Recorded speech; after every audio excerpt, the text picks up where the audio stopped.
Page 5, confirmation of the minutes from the 12th of November, which seems like a long time ago. So I'll just do a quick page turn for accuracy. Page 5, 6, 7.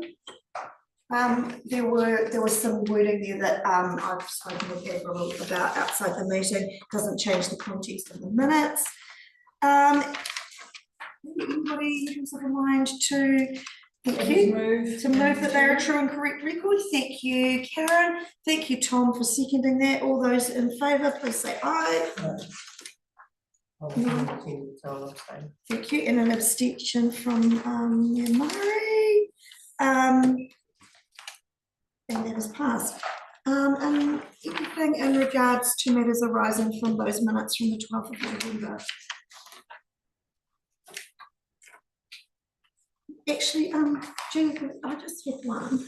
On page 7, we talked about the freedom camping bylaw, yes, and that if it wasn't reviewed within the 5 years, it would be revoked, or if not done within 2 years. What was the date on that we needed to be thinking about? So, Madam Chair, we've done some further work on that, and actually, because the bylaw was made under the Freedom Camping Act, and we've done the first review, we've actually got 10 years to review it. So we have been talking about what the correct process is, because there is also a resolution of the council from October 2020 that still needs to be resolved. So the long and the short of all of that is that we're planning a workshop in May to work through all of the issues and a way forward. So I obviously misled you in terms of saying it's going to be revoked, because having had another look at it, yeah, it's a different time frame. But there is still this resolution of council that needs to be considered. So they'll come back. Thought a workshop was probably the best way to work through all the issues, and then a paper will come back to the committee. Fantastic. Seeking some direction. Thank you for that clarity. I was just wondering about those dates. Thank you. Any other matters arising? Okay, I'll just take a moment just to look at our schedule for today.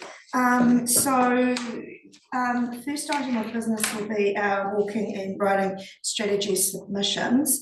As we work through those, we may finish submissions perhaps at 10:45, and if that is the case, then we'll take morning tea slightly earlier. And then there may be space there to begin deliberations before item 2.2, the private plan change request. So we'll see how our time is going for that.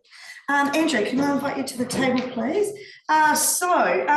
Today we are here to formally receive, hear and consider the submissions on the Walking and Riding Strategy 2025. And then following that later we will deliberate with a view to adopting the strategy. So submissions were open the 15th of November to the 16th of December. 32 submissions. Initially 6 people indicated that they wanted to come and speak with us, and I believe we are down to 5 speakers coming today. So I will hand over to you, Andrew, just to give a quick introduction, if you wish, before we invite our speakers. Yeah, thanks, Madam Chair. I've stolen a little bit of my thunder with this bill there. Oh, sorry. No, that's okay. No, the less you hear from me, probably the better.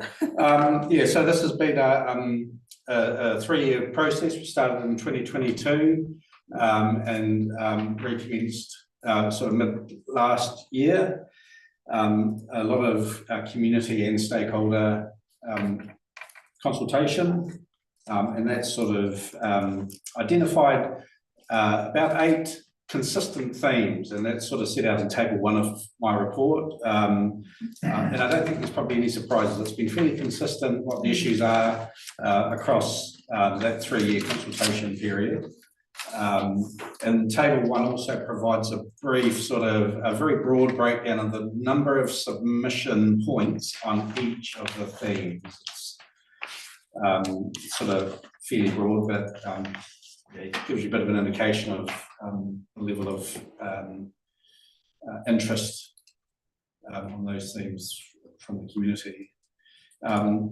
Appendix 1 sets out a summary of the submissions and my recommendations on how we should deal with them and how the strategy and action plan should be amended.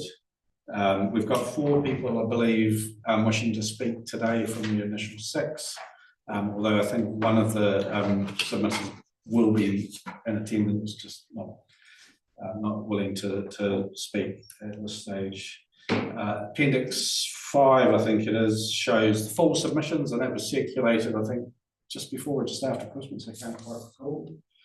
And appendixes 2 and 3 are the draft strategy and action plan as it was notified, and then with recommended amendments, so either through submissions or staff recommendations. And the staff recommendations are primarily to sort of make the strategy and action plan a little bit more coherent, a little bit more understandable, but more flow. It shouldn't be anything really substantive in the staff recommendations. But yeah, happy to respond to any questions. And then in Appendix 4 is the final public facing, what it's expected to look like once your deliberations have made the various amendments. Could be some minor tweaks. Again, I would characterise those as maybe we use a different image or reformat it to make it a little bit more coherent, but it's not intended for it to be anything substantive, and it would be at your discretion if you're happy for us to do that as well. There are still some minor things that I want to see fixed up in that. So that's the strategy. It's just the strategy in Appendix 4, and the action plan will look something similar. Other than that, I've got nothing else to say. Happy to take any questions as we go through. Thank you, Andrew. Can I just check firstly that all councillors have come prepared, having read all the submissions that form Appendix 5? Fabulous. And can I just take a moment to actually acknowledge the work, Andrew? I understand that you are behind this, or perhaps some of your team, but actually the collation of the information both into Table 1 and also into the summary of submissions, although we're aware that of course we've had to read all submissions, it is very, very readable to see the submissions laid out like this with responses and then the following methods. So thank you for your work on that.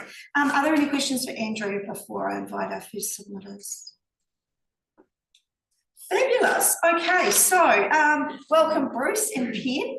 I'm not sure if you know everybody, so we might just do a quick whip around and then I'll just explain for you the submission process, though I know that Pen you've been before.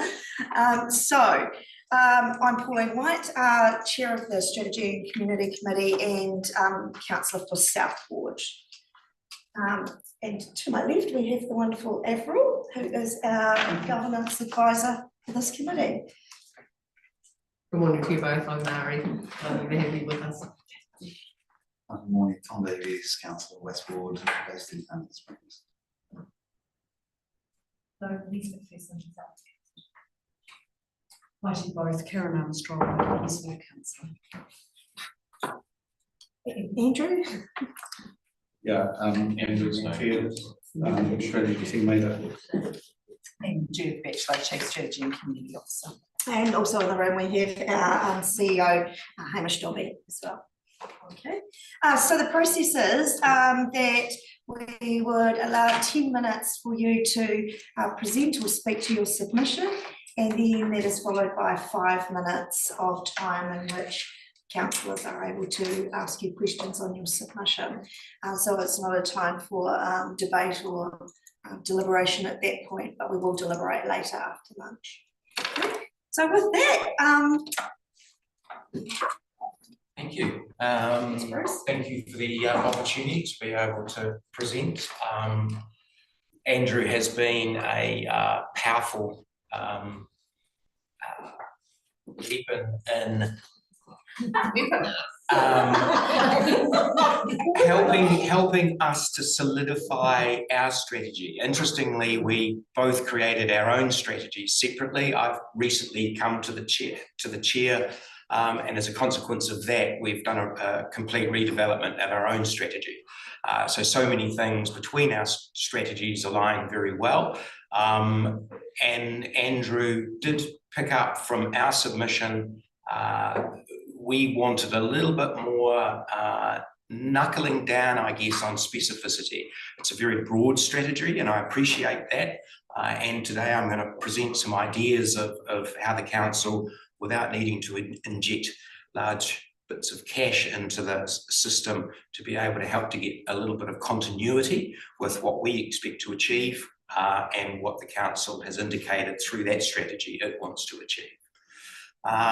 Personally, I am a podiatrist and I'm involved with helping people to get fit, maintain fitness, and I'm very, very aware of the day-to-day implications and benefits of exercise, mentally and physically.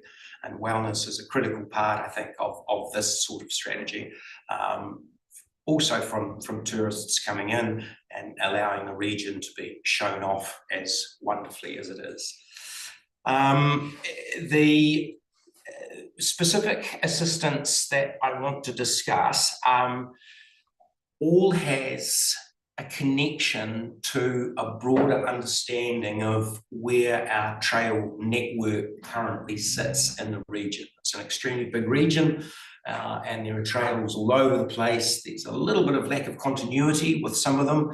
Long term would be to connect some of the trails up to give people broader experiences. But there's an importance around understanding where the current status of the network lies. And I'd like to propose, and I will add some support to this proposition, that the council looks at doing a trail network audit. The rationale for that, and I'm going to go through these, there's about 4 or 5 points. The first simply is signage.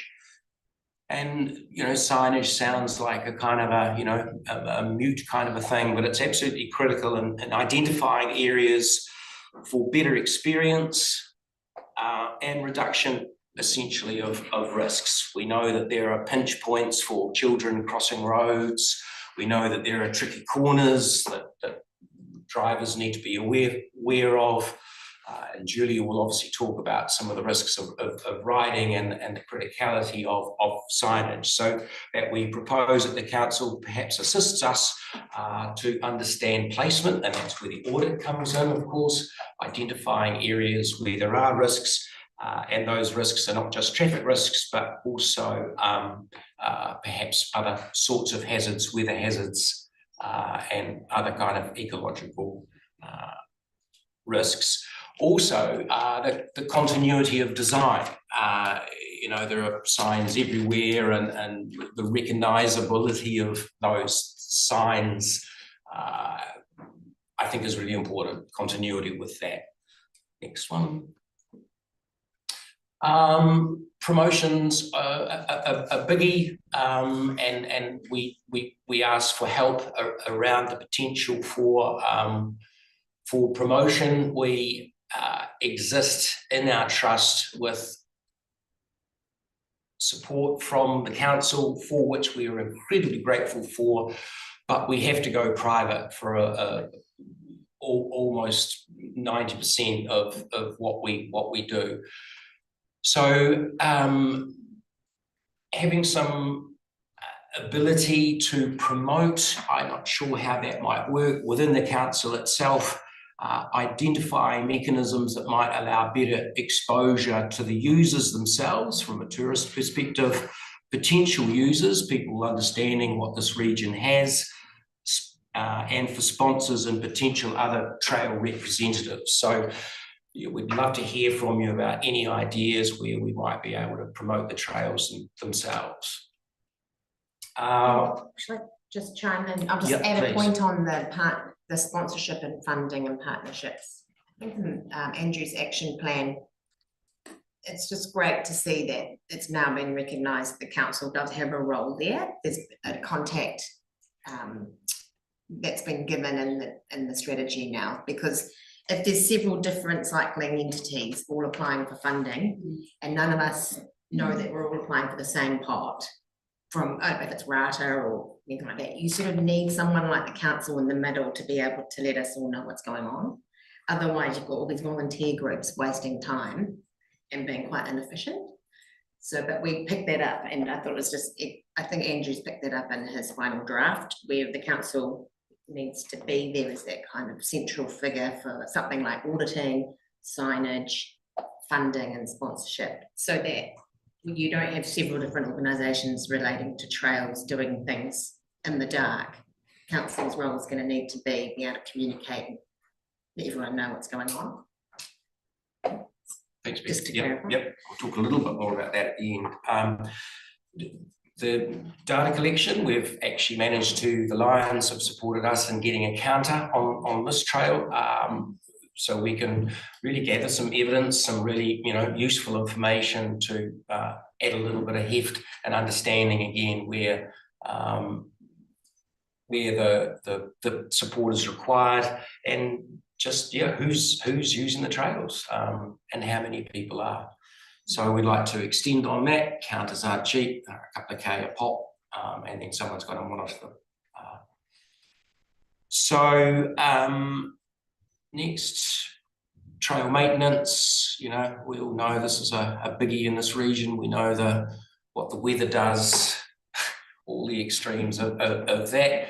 Our current trails, we pretty much maintain themselves, but there's a bit of overlap, and I think the audit in itself too just allows us to kind of look at where there are weather hazards, traffic hazards that I talked about before, crossing roads, and just understanding where that fits and where the council might assist. We know that a lot of the trails are on private land, and therefore it's the landholder's responsibility, but it'd be nice to kind of see a little bit of cohesion between us to understand where there might be some improvements made. And finally, I'm doing okay for time. Finally, we want to break down the barriers to funding. This is our sort of next major project. Given the smallness of our trust, we can really only focus on one project at a time, not saying that we're leaving other things languishing, but this is the current one. If you haven't already heard, we're proposing to put a bridge across the Omahi stream to allow us to go under the state highway bridge to finally connect up the whole of the Waipara Vineyard Trail. This will be an incredible experience for local people and tourists. The long-term vision is not just the bridge, but the area around the bridge being a meeting point. It may be premature to call it a reserve, but ecological considerations, plantings around that, a meeting place, just a very important jewel in the crown of this local area. We're very aware of how much emphasis has gone on the Hanmet area, and I think that Amberley, closer to Christchurch, has a really big potential to pull people into this area. So the safety issue is there. It's walking and cycling. With the way it stands currently and that trail being on commercial property, our funding is quite limited because the perception is that it's a commercial endeavour. And I would like to perhaps discuss some way consideration of a changing of the designation of the area around the bridge that might allow us to be able to access better funding streams. At the moment, RATA won't let us we can't get money from them because again of the commercial aspects of that. It is on private land, but again, if there could be some consideration of altering the designation of that area, that may well help us. Anything more to add, Pen? Not really, no. I thought the latest draft was really well. We met up with Andrew before Christmas and it was great to see he had been listening to some of our initial points, and we think it's broad enough. They're often quite broad documents, aren't they? But to align well with us, as you said. And but I think that the auditing point, just getting a little bit more focus where the council can be in a role where it can help share information and just connect the dots for the trails in the region, will be very helpful. So it's nice to share it at this level, sort of action. Fantastic, thank you very much, and thank you for sticking to the time allowance as well. Refreshing to hear that your strategies appear to be aligned with ours.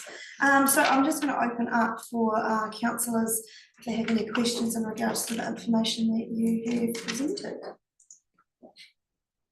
Thanks, Naomi. Yeah, can I just ask, can I just just considering the audit requirement, do you have any idea how much that might cost or where that might be funded by, or I just kind of keen to understand with your knowledge, how that might work, I guess. I was kind of asking you that question. Yeah. I think so. Mark Ingalls used to do it as a consultant, and I don't think it would, to actually get an audit, I don't think it's going to cost much. It's like an hourly rate for someone with expertise like Mark Ingalls to go around the trail once a year and check in on the safety and give a report back. Right.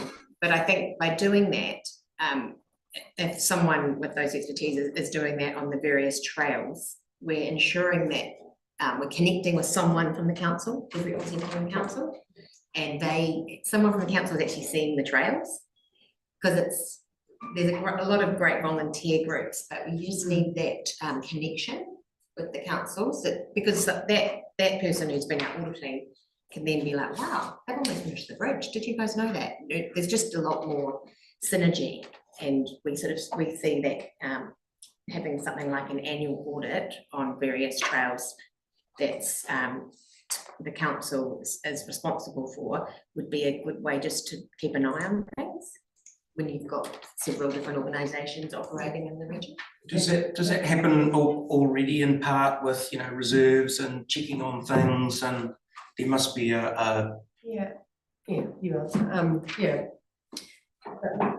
most reserves will have a delegation for a community of interest if it's a local community reserve. Yeah. So, and then that works with the staff to consider any upgrades of playground equipment or those sorts of things. So I guess you're sort of thinking about something similar to that across the trail. And if there's already sort of a template around that.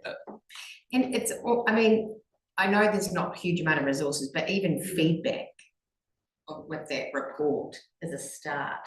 And then, I mean, obviously the next phase is who pays for the maintenance or the repairs that the audit has acknowledged. But even if you're getting someone looking out, just as a guiding hand, and then the Huanui Trails Trust might be like, oh, we've actually got a great volunteer group at the moment, we can do that. Or thanks for the audit, we'll do our best to fundraise and get that sorted. That's cool, thank you. All right, so let's put that in depth. Any further questions for Bruce or Pen? Thanks, Councillor Armstrong. Thanks, Madam Chair. Just a question around, you talked about Rata being reluctant to be involved or unable to fund the bridge work, and you said that related to being deemed commercial. Can you just clarify, is that because it's on private land? Or Yes, it is, and not just on private land, but businesses, vineyards that are have potential revenue making out of the trail itself, so. I don't think they would have used those words. I think there's just, I've just speaking as a trustee who's been on and off the trust since 2008. There is a feeling when you've got private land involved, it's not quite as easy to get funds as a charitable trust. So we're just aware in the background that unless you can get the easements, which we hope to do one day, actually on the titles. And we've got one already, that you've got to finish the trail first and then show your owners that it's working for the public, and then we'll get, the goal is still to get those easements on. But until then, sometimes your ability to get funds from charitable entities is a little limited. Thanks. Just as a follow-up, that makes a lot more sense to me, because I was thinking that there must be a way of legally protecting the access, and obviously there is, and that's something that you go down over time, because this problem must have been solved by a whole lot of other trails around the place over time. So I guess in a way you've got a good understanding of the steps that need to be gone through, but to get it off, the funding to get the bridge off the ground, literally, I suppose, is a little bit stymied by those blocks just at present. Yeah. And it always just, and that's why it has been a slow, when we've achieved 11 kilometres of trail, like literally with selling wine and sausage sizzles and some great grants and council support. So that, and we'll get this bridge done this year, but it's just not quite as straightforward if you're on dockland or a rail trail or something. Thank you for that. Fabulous. Right, any final questions? Right, thank you very much for your presentation and for your ideas. And as I mentioned earlier, we will deliberate later today, so you're welcome to stay or come back or chime in online, whichever suits your timetable. Right, thank you, Bruce. Thank you, Pete. Okay, Julia, welcome. You're up next. And I think right, so Julia is representing the Canterbury Equestrian Advocacy Group, and the submission is on page 102 to 105 in Appendix 5, or page 34 of the summary. So Julia, we'll just do a quick look around the room. We know each other, so I'll introduce our governance advisor, April, and we'll just quickly look around. I think you know Mari. Tom Davies, Westward, and Springs. Hi, Julia and Karen from Westwood also. Hello. We know each other. Yeah, we know each other. And you know how much. And you're no stranger to the submission process here. So 10 minutes to present, and then followed by 5 minutes of questions of clarification. Okay. So the floor is yours. Thank you. I am a member of the Huranui Trails Trust as a Huranui horse representative. So there's that hat, and I'm the chair of the Canterbury Equestrian Advocacy Group, and also have brought the Pass Wide and Slow New Zealand message to Aotearoa, and 2 weeks ago we released a website that I have written all the content for and worked my butt off with Eve, who has created the website, and it has brought all stakeholders and supporters and community together, as well as local and internationally, with respect to horse advocacy to New Zealand. It's a special place, but I reference that because as part of that work, I have found the statistics for this country with respect to road fatalities for horses being ridden on the road or a horse-drawn vehicle. It's the first time we've seen the statistics, and I want to highlight them to you because all of this advocacy work here is to get us off the road. We really don't want to ride on the road. It's not fun, it's not safe. The Pass Wide and Slow message is having an effect. The driver behaviour is improving, and that is thanks to us, a small team of people, bringing it to New Zealand and partnering with stakeholders. And I want to draw your attention to the fact that Huranui Police have endorsed this right from the outset.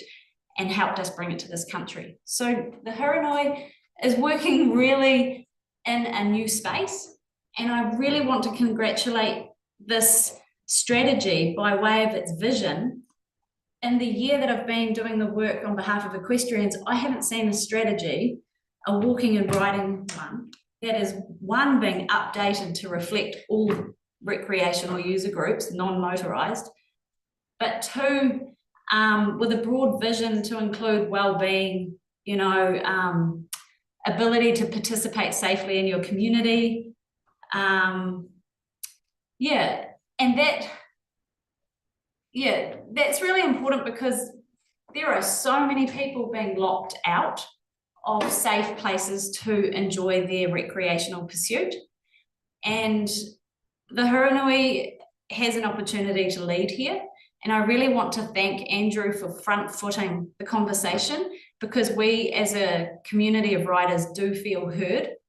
And the strategy is really well reflected by what we shared with Andrew. I spent some time with the Canterbury group prior to Andrew's involvement, surveying their opinion on riding in the Hanmer Springs area in particular, because let's face it, it's kind of the destination. And we've fed those results back into the strategy, and a lot of it's to do with signage. People don't feel they can ride safely and come to Hanmer or actually maybe other areas here and know that they'll be welcome, or know that they will have a place to park and tack up and not lose their way and not accidentally hop on a cycle trail or find a cyclist up their back end. So there's that aspect. They want to come, but they just don't have that information. Hanmer is a bit of a funny situation whereby a lot of the intel is held by a few, and there really is an opportunity for this council to bring some good communication and information for all, because I do think there is an unrecognised avenue by way of recreational users, equestrians, and economic spend. Greystone, we approached them and they hosted in November an endurance CTR event. They had their biggest numbers attend, and it's a no-brainer because Haranui is on the border of Waimakariri and Christchurch, where there's big horse numbers. So they had over 100 riders participate, and it is so cool to see little tots with their mums and dads to, you know, the big serious guys that are doing 160 Ks, and these are young girls too, that have aspirations to go overseas and do these big Ks. So these are kind of training grounds. That's also too, recreational riding is a training ground for other things that people are doing, which is, you know, you've had Horse of the Year in Hawke's Bay. It's about keeping your horse fit. It's about keeping them well-rounded animals so that they can cope with all sorts of things. Yeah, Northland Regional Transport Committee said to me in their response letter, perhaps horses should have 5 years training before they go out on the road. As a community of riders, we laughed at that, because how do you get an all-round animal without taking it out and about in safe environments?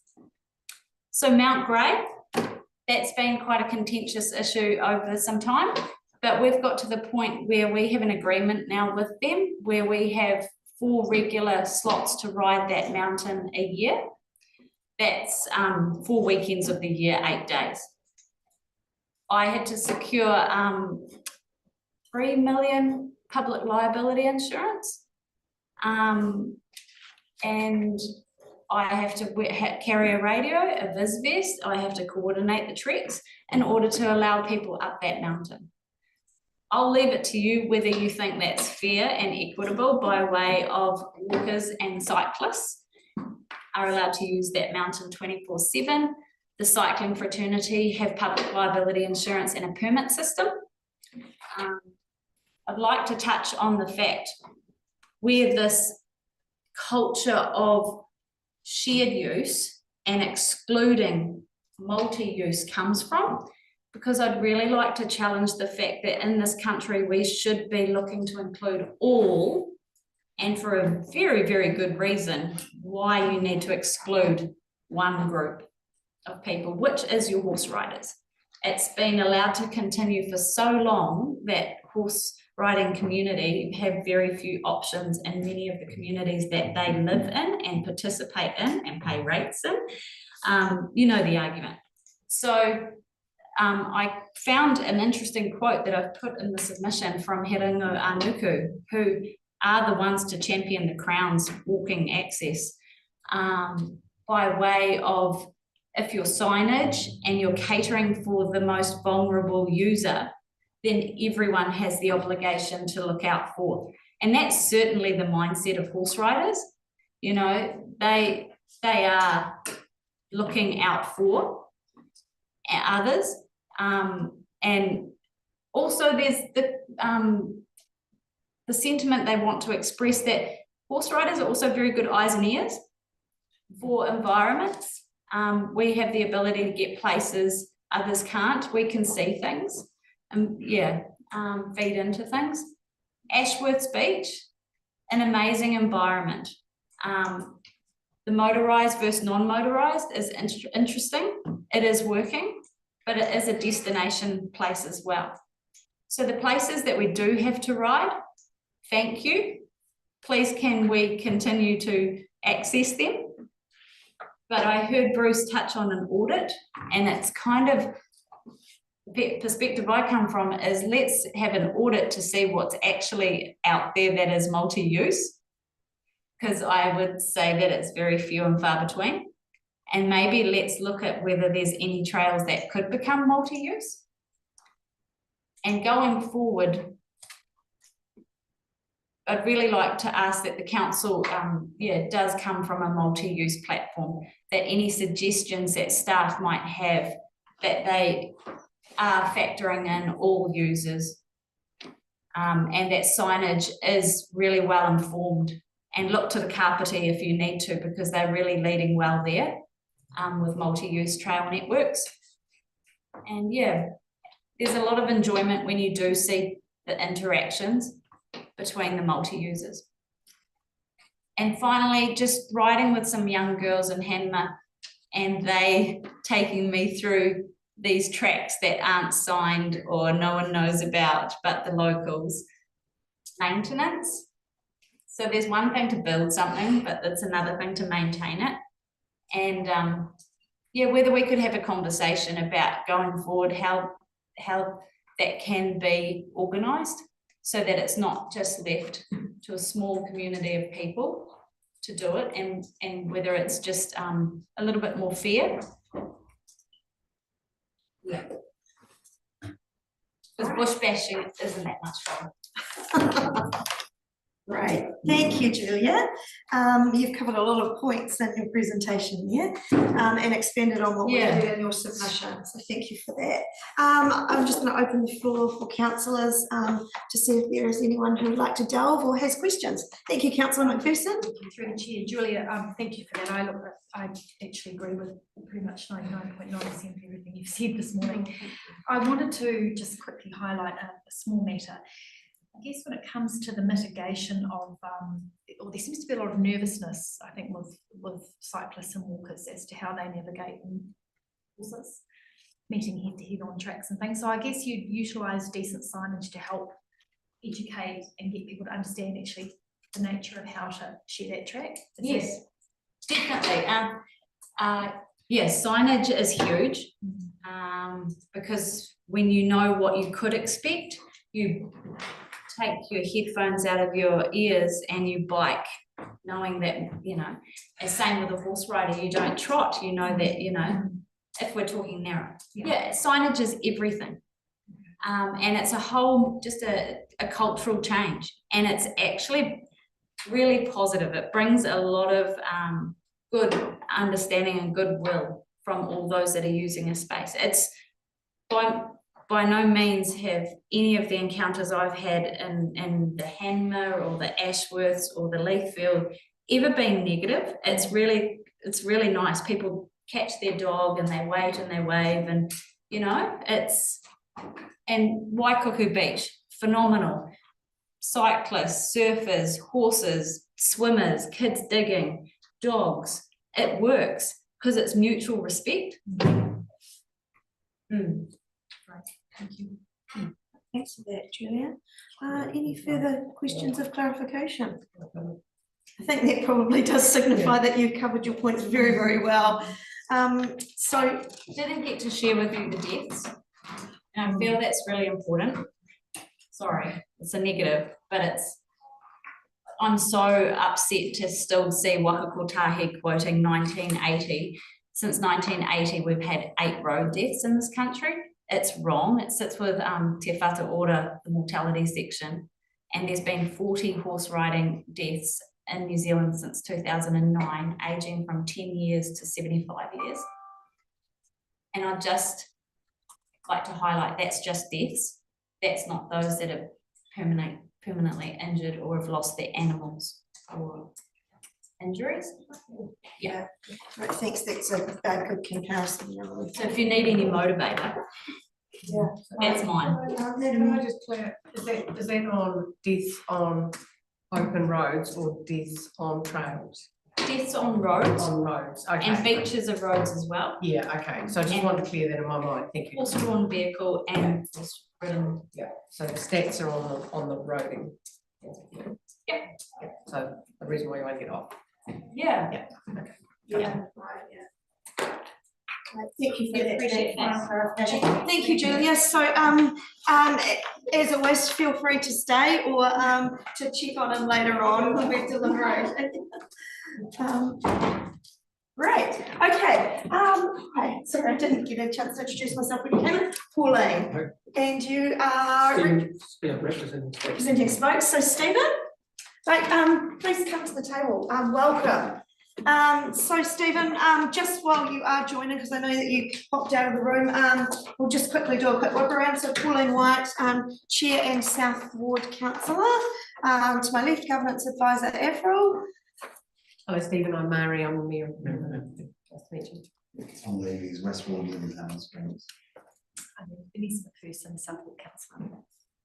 Hi, Stephen. Karen Armstrong, West Ward Councillor, Waikato. Andrew McTeer, Team Leader Strategy. Judith Batchelor, Chief Strategy and Community Officer. And our CEO, Hamish Dilby, also in the room. So Stephen's representing Spokes Canterbury, and the full submission can be found on page 114 in Appendix 5, or the summarised version on page 39. So Stephen, the process is 10 minutes allowed for you to present and speak to your submission and your thoughts, and then followed by 5 minutes for councillors to make any questions of clarification. No, the floor is all yours. So I'm here representing Spokes Canterbury, which is mainly based in Christchurch and spends a lot of time advocating for cycling within Christchurch City, and also in the 2 neighbouring councils, Selwyn and Waimakariri.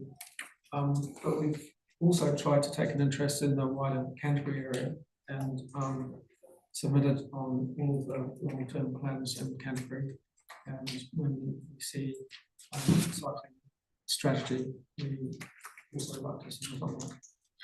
I personally, I'm living back in the city, but I've spent an awful lot of time living in rural areas and riding both horses and bikes in rural areas. And so I've got a slightly different, broader perspective than a lot of the Spokes Canterbury members. I realise that for a largely rural council, that the main thoughts when you're thinking about cycling is the trails and the recreational aspect of cycling, and that's understandable because that's most of the experience that you have. But there's also the fact that there's an increasing awareness of cycling as an option for people to use for transport, and so I'll be talking to that.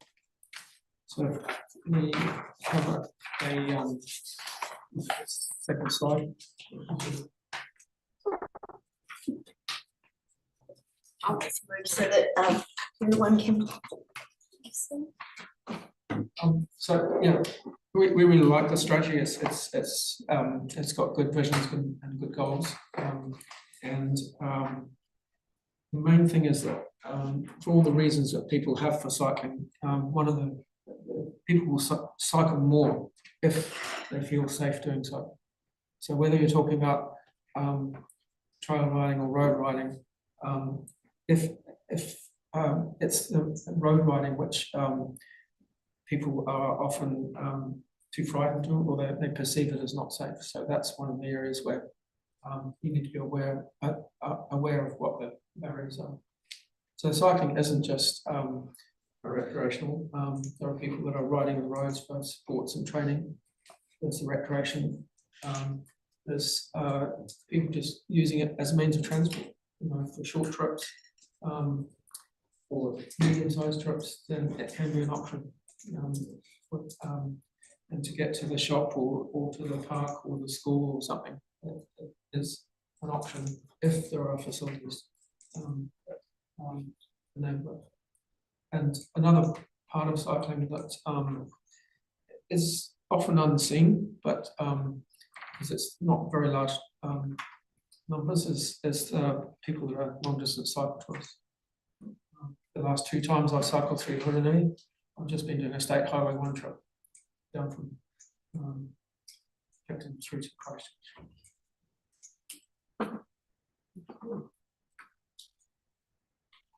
Now, cyclists vary a great deal with their confidence. We'll do this.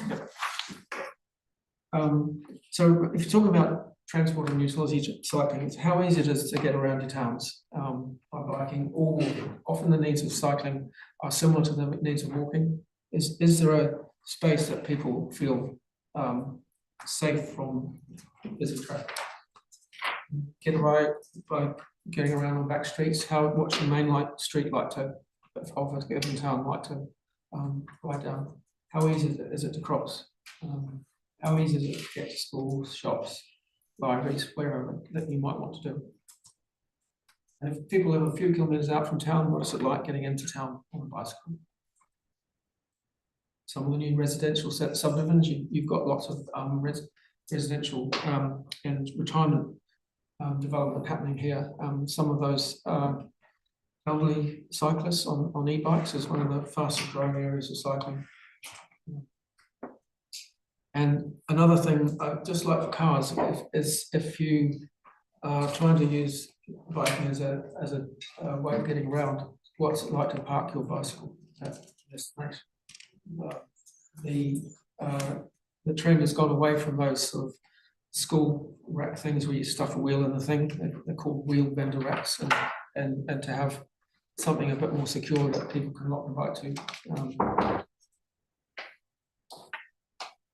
And so, yeah, if you want to improve the safety on the roads, the two most effective ways are reducing traffic speeds where you can, and having separated or protected space. And that may not be effective, even in this main street here. It's State Highway 1, it's busy, but there is a shoulder that you have, and you've prohibited parking, so there is a space there for stuff. I'll go to the next slide. This is an area of recreational cycling where you sound like you've pretty well experienced in what to do and what to provide. There's off-road facilities and the trails, like the New Zealand Cycle Trails Heartland ride around up the back roads. There's also within towns, often your parks and reserves have got really nice areas for people to recreate, but they're just small, and they can be used in 2 ways. They can be a cut through to get into town or something like that. In Christchurch, there are hundreds of parks, and many of them are useful because there's a path through them. And sometimes it's a bit uncertain whether the cyclist has a right to be there if it just looks like a footpath. That's something that is a very useful way of being able to cycle and keep off roads if they are there. Yeah, so there are people that will do those off-road trails.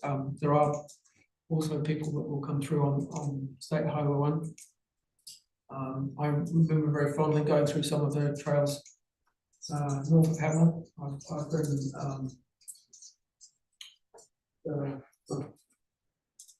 the Island Saddle route, the Rainbow route, but I haven't actually had time to do Molesworth.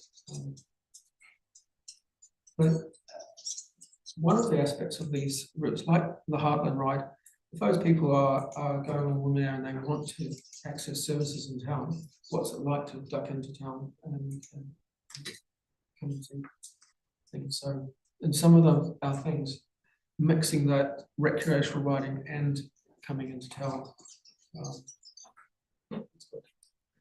If you've got a non-road cycle trail like the Heartland Ride, then it's probably good to have some sort of signage for the people that are navigating for route finding, but also awareness for the drivers to be aware that there might be cyclists there.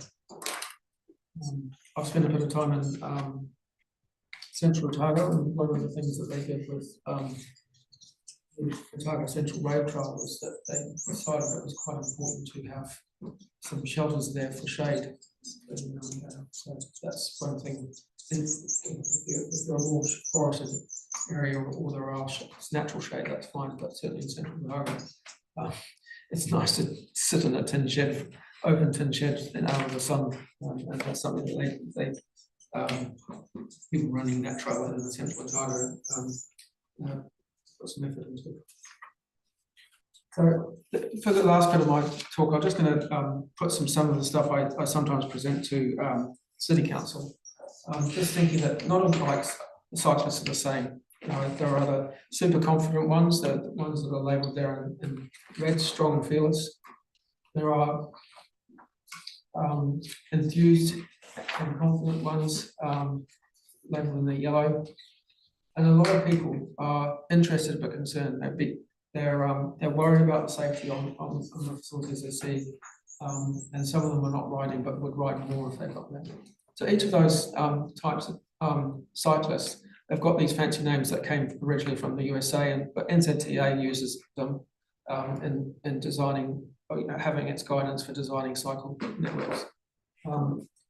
In Waimakariri, they just call those cyclists low confidence cyclists, or medium confidence cyclists, or high confidence cyclists. So it's the same thing, but it's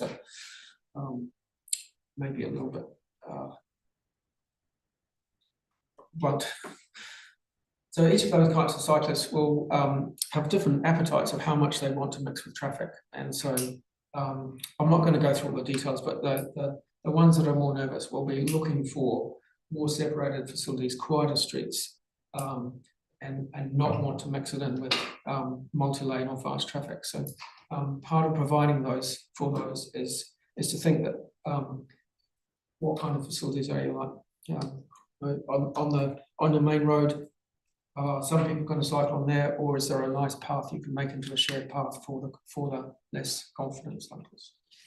And the last slide I've got is just sort of extending on that and showing an example of the kind of different facilities you would have on a road to cater for those different levels of traffic interaction. I do realise that 90% of what you're doing, providing for cyclists, is the recreational side of it, but your towns like this one and many other towns you've got have also got issues. What's it like to ride around the cafes in Hamner? Thank you, Stephen. I might ask just a question if it's okay.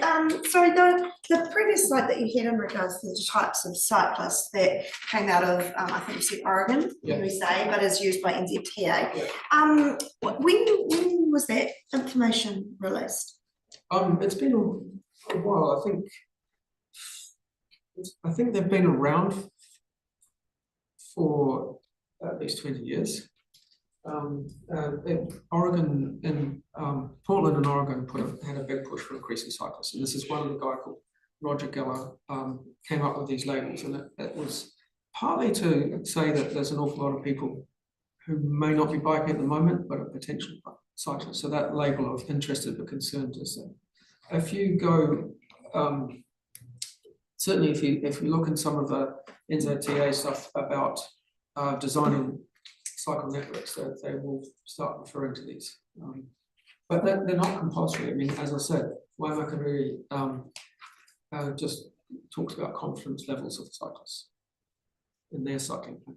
So they've avoided using these labels. Right, thank you. Are there any other councillors who have questions? Thanks, Madam Mayor. Yeah, can I just ask a question? Thank you, Stephen.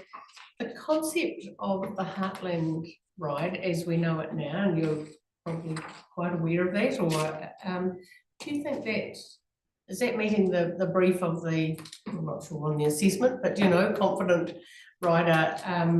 Is there something missing as far as that what that Heartland Ride offers? I guess is my question. I think it's a part of cycling that we might be in danger of losing. You know, that if we always think we've got to have completely off-road facilities for things, and there's lots and lots of development. I used to live outside the central Otago Central Rail Trail, which is all off-road.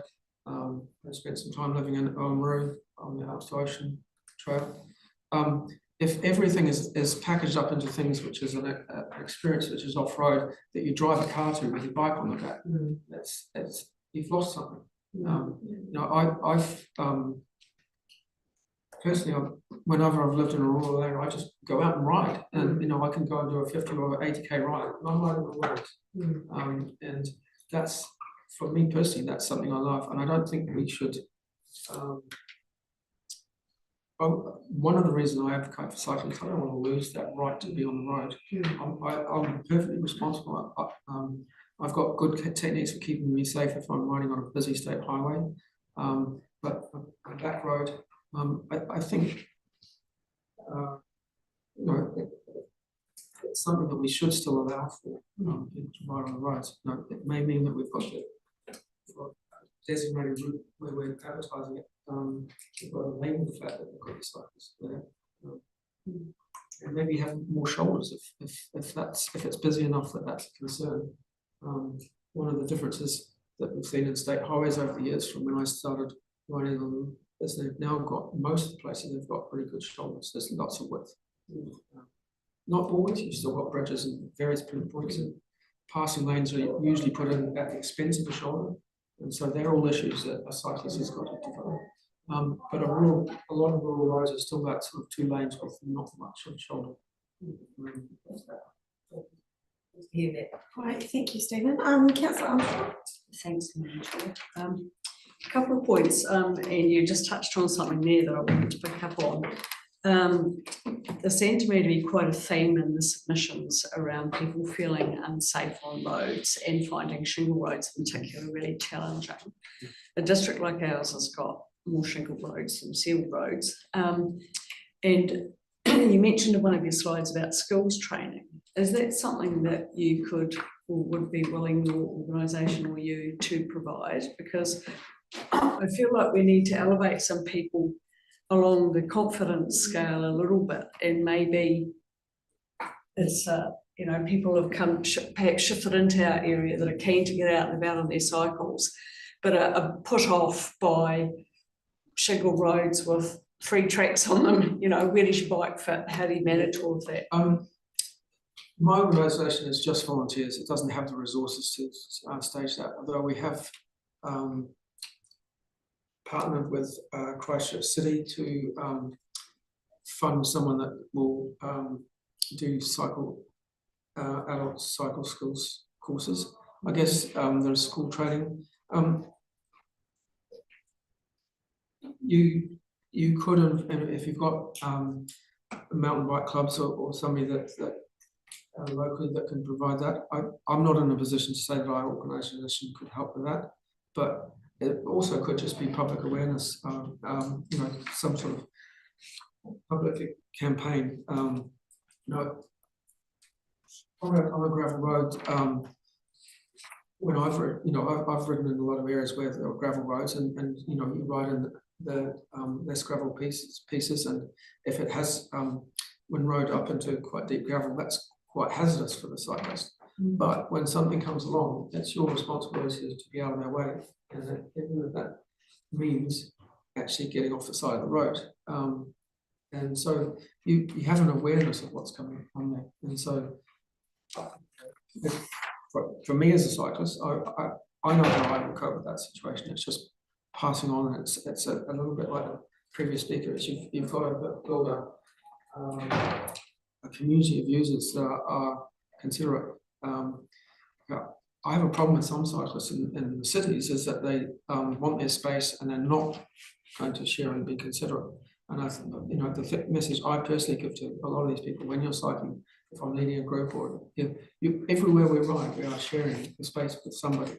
On a road, we're sharing it with drivers. On a path through a park, we're sharing it with pedestrians who might have their dogs on the lead or might have their dog lead. We've just got to ride according to the people the other users that we're sharing with. And I think it just got to advertise that and promote that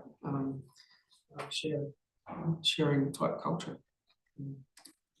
The Central Otago Game was an area where they mixed horse riding and cycling, and it's just I was often on a horse, and I got annoyed with cyclists. They just do head down, bum up, and go fast past horses, where it would be a lot better for a nervous horse for that person to slow down, speak, sound more like a person than a funny machine.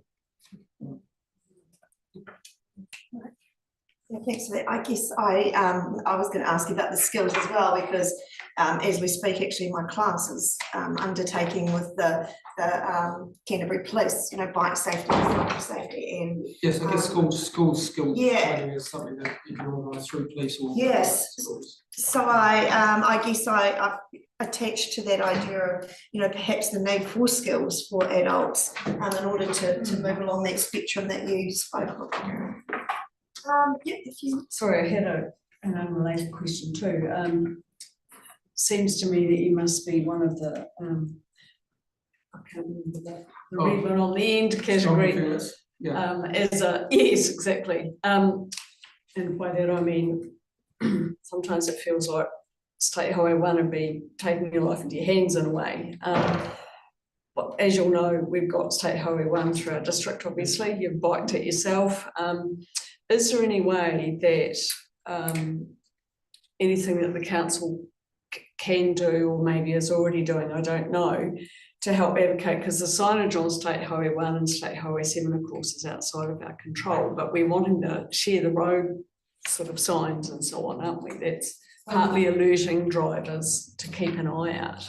I have seen some share the road signage on State Highway, so that there must be a willingness, although it may not be as likely to happen under the current government. But I've seen that sort of share the road thing. So a road safety type message, I think, will still be supported by NZTA most of the time. I just don't know.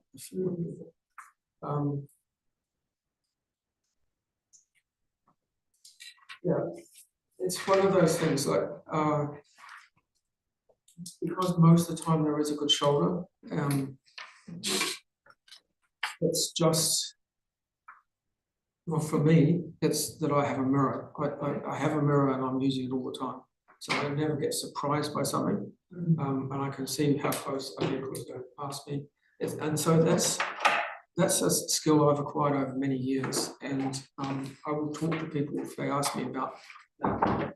It's, you know, more than half of the adult riders in the country wouldn't contemplate. I don't know how you address that. Yeah. Well, thanks for your thoughts on that, though. I appreciate that. Yeah, great. Thank you for that, Stephen. Any final questions? Right, well, thank you for taking the time to come and present on behalf of Spokes, and thank you for your thoughts. So we will deliberate later. You're welcome to stay and listen to the discussion, or of course join us online Yes, thank you. if you would like to. Thanks, Stephen. Julius, welcome. Sorry, I didn't introduce myself as you came in the room. Please do come and take the table. Pauline White, Chair of the committee, Southwood Councillor, to my left, Avril, Governance Advisor, and we'll just do a very quick look around. It's okay, because I called her online. Oh, fantastic. We won't do a whip around there. And so you would have heard the process is 10 minutes to speak, 5 minutes for questions of clarification. So Julius's submission is page 78, 79 of Appendix 5 and the summary on page 19. So please, the floor is yours, Julius. Thanks, Edna, and thanks for doing online. Really helpful. So I'm Julius, I live locally. I cycled over here this morning and parked by the ramp because I didn't see the parking bike. Anyway, so my background's in surveying, civil engineering and infrastructure design. And I'm currently doing projects in Wellington and Christchurch, and my full-time job is in the UK, and most of the projects I work on, the road networks are narrow and residential areas. And then I've obviously got my base understanding of driving and cycling, as everyone does, and I've got kids that I walk to school in Amberley. And it's fair to say I don't know much about the Hurunui trails, but from some of the things I've seen earlier, they look very good. I think this probably touches on what quite a few people have said, but I think that activity starts at the front door.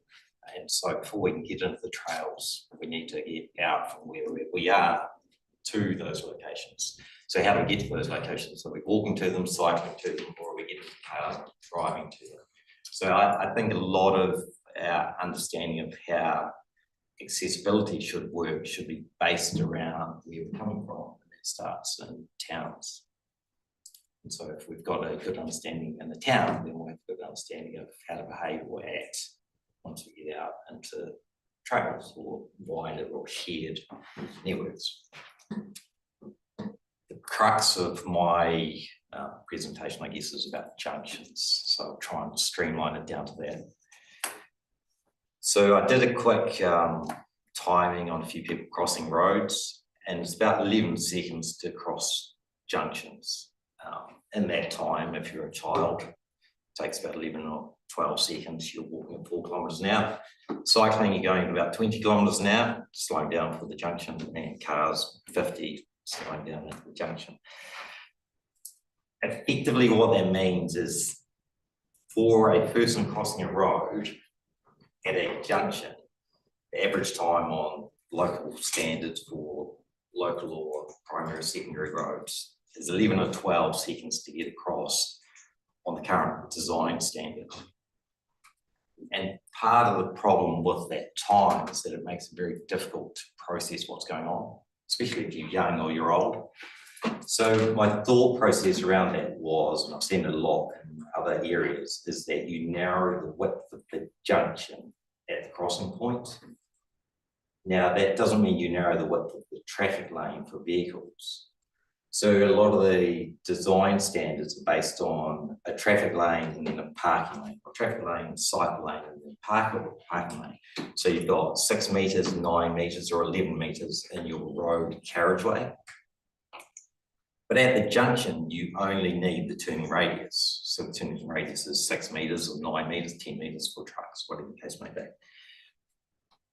But the current standard, say on the T-junction, is that you've got 9 metres going into 11 metres. And so that takes 12 seconds to cross if you're a little kid, 15 seconds if you're on a scooter, 6 seconds if you're sprinting, avoiding cars. So a design concept that could be considered for a future look at the engineering standards is to narrow the junction. I didn't send through a presentation, but it's just a little green area on that plan there. So I'll send that one that way, and I'll send this one this way, which is AI's derived perception of how different road users see other road users. And it's it seems like quite an extreme point of view on that one. But that one is, if you're a pedestrian, you think all pedestrians are great. If you're a pedestrian crossing a road, cyclists come in quite quickly. Motorcyclists are a different entity altogether because they come in quickly, but they're narrow and they're hard to see. And with the road junction design, what we see in a lot of engineering is on the left-hand side of that screen is how a lot of current intersections or junctions are based. So basically you've got a footpath and then your crossing point might be at, say, the give way sign. So the drop crossing might be there. So you've got, say, 11 meters to cross, which is a long way to cross if you're small or if you're elderly, if your sight's impaired. The right-hand side is basically you narrow the junction. So you keep the parking lanes, but you narrow the junction at the end of the parking lane, and that reduces the width. So the carriageway is the same. Cyclists aren't affected because cyclists would cycle past the outside cars anyway that are already parked on the left-hand side. And you just narrow the width of the crossing point. So it makes it quicker if everyone's across. So you reduce the impact of junctions. Vehicles still have the same turning radius. So the engineering standard is not compromised. And hopefully it means that you actually have better visibility at the junctions. Because on the left-hand side, what we see quite a bit of engineering standards is that if you come off the top of the T, there'll be a drop crossing that'll be down on the, we call it the lower tangent point. But the problem with the crossing at the lower tangent point is that your visibility becomes extremely restricted, especially if there's a fence or there's growth or there's vegetation or something like that. So I think what I was trying to target was maybe if we look at a design consideration that doesn't affect design standards, might change behaviour slightly, but increases visibility at junctions for all users and decreases the time to cross a road, then hopefully that encourages more people to use the network that already exists and cross in a safer situation. You could add the cyclists into the footpath, increase the width, but it reduces the crossing time. And that kind of means there's less to look out for. Because you're only crossing in 6 seconds because you've narrowed it down to say 6 meters at that junction, as opposed to 12 meters. I wrote down a few other items, but basically it was just an engineering consideration that I thought might be a nice way to encouraging more usage of the existing network in a way that I don't want to say forces people into a different understanding of how to use the roads, but encourages greater utilisation through a nicer network. Great, thanks for that, Julia. So you'll be pleased to know that council is currently actually carrying out a review of its development engineering standards from 2017. So there may be something in what you've presented that may flow through to that process.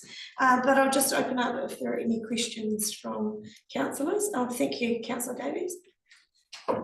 I really like that idea. That green area, how would you define that actually on the road space itself? Would that be road markings? Would it be? So my best thought on that is that you actually run the curve out and around. So you terminate the parking bay by virtue of a 100 mil, 125 mil upstand curve. So that the cars that are parked can't just drive straight forward like on the left-hand one. They just drive straight forward. You actually have to move out. And then if you take the Dutch approach, you have to look behind you before you turn out so that you're avoiding cyclists. So physical mark. Okay, thanks. Thank you. Madam Mayor?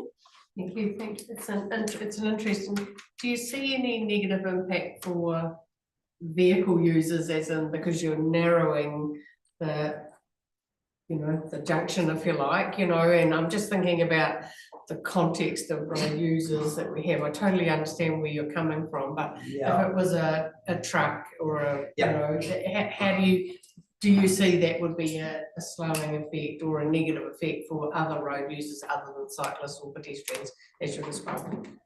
100%. In practice, yes, it is. Yeah. In theory, no, it's not. And the reason why I say that is in practice because everyone cuts the corner if they can. Because if no one's there, what are you going to do? You're going to move slightly over to the left. You're going to cut the corner when you're driving. But the design standard caters for the turning radius, so you're not compromising the design standard. So the vehicle stays in its traffic lane for slightly longer. So it's only half a second or a second it stays in its traffic lane longer, but there's no change to the design standard. You've still got a 6 metre radius. Right, interesting. Councillor McPherson. Through the chair, look, I think it's a great concept, and sort of further to the Mayor's comments, how do you propose, I mean, we do have a lot of stock trucks in this area, so how do you propose in the right-hand picture, you've got a stock truck turning right into the road, say off the main road, what happens to the cars that are, you know, how do you see that navigated? So I don't see any difference. So I've done some conceptual designs, especially around school, and I've run auto tracking. So I've tracked RTICs around junctions. There's no great change because if you parked vehicles, so on the left-hand side, if we parked cars in the parking areas, that situation exists. The turning radius and the tracking of large vehicles doesn't change. What changes is whether or not people are cutting the corners. But if you park cars in the same location the cars are parked, you have to turn within the constraints anyway. So there's no, in terms of technically or driving, there's no change to how you actually engage with the junction. The change is to whether or not people are going to take shortcuts. So you're basically forcing a design change where people can't take shortcuts. And that makes it really easy if you're a pedestrian crossing a road, because if no one's taking a shortcut, then you know people are going to slow down because they have to turn the corner at that speed. They're going to slow down because they can't cut across the inside lane. So as a pedestrian, instead of taking 12 seconds to cross the road, you've only got 6 seconds to cross the road. So the car that's 150 metres away going at 50 kilometres an hour, instead of that being at you when you're just getting across the side of the road, it's still 70 metres away because you've reduced your crossing distance. But technically it doesn't change anything in terms of ability for truck drivers to go around the corner. It doesn't change anything because everything's still within the design standard. So it still works. I've tracked it. It's not a problem. When you get to a wider junction, they have in various countries and standard tolls roads and NZTA standards and stuff, you can look at traffic islands, so you can widen the junction, but a traffic island means that you've got somewhere for a pedestrian to stand in between. So in that situation where you've got maybe an arterial road or a collector road and you've got 11 metres of carriageway, you might want to maintain a wider width, or you might want to maintain a wider width for an industrial area, which is cool, but then there's design solutions that still enable heavy vehicles to use the junction in a way that they can still get around it without riding curbs or cutting corners. Thank you, thanks. Thank you. You certainly provided us with some interesting thought around safety at junctions. Yeah, sorry, it might be slightly off the point in case for the walking and riding strategy, but I kind of thought, you know, if you saw the walking and riding strategy where most of the walkers and riders are, then it helps get more people out, because if we can be physically active from our front door to the shop, then it probably encourages us to be physically active from the beginning of the trail to partway down the trail. Yeah, there's a definite parallel there. And of course, one of our questions was around safety as well. So, yeah. Thank you for that. Any final questions from anyone? Oh, thank you, Julius. You're welcome to stay. We will probably be breaking for morning tea shortly, and then we'll deliberate during the day. Welcome to stay or to click in online. I'll jump back in online, but thank you very much. Thank you so much, Julius. I'm just gonna do a check, is it Claudia?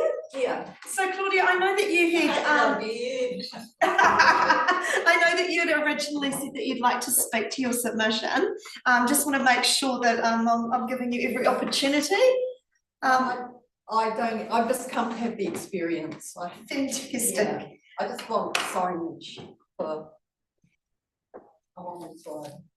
Yeah, and so Just that common courtesy sign around the place, that people can see it, and it gives, and it gives you the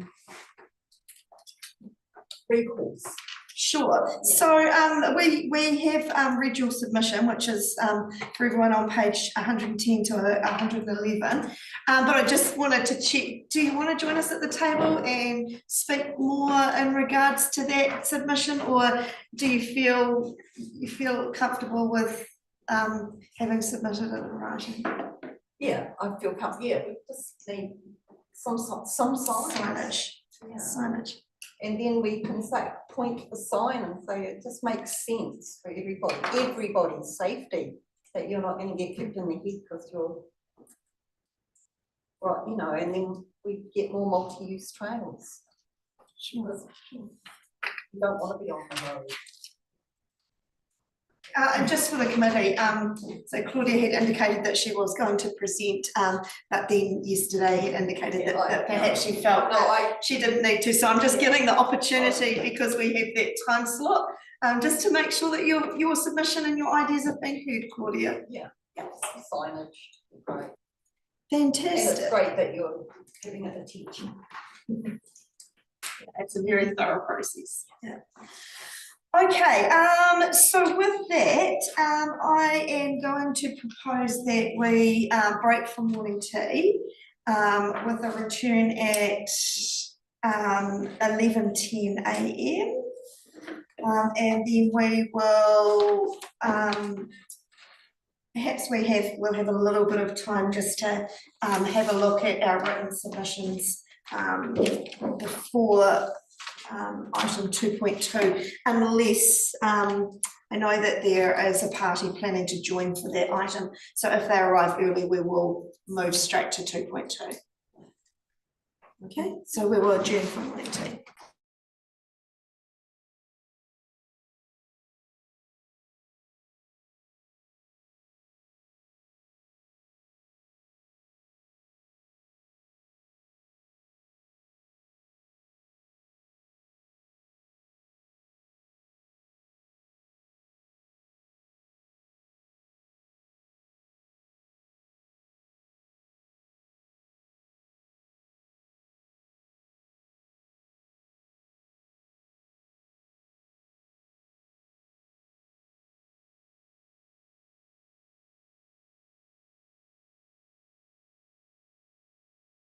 Private plan change request for Everlasting Development Limited.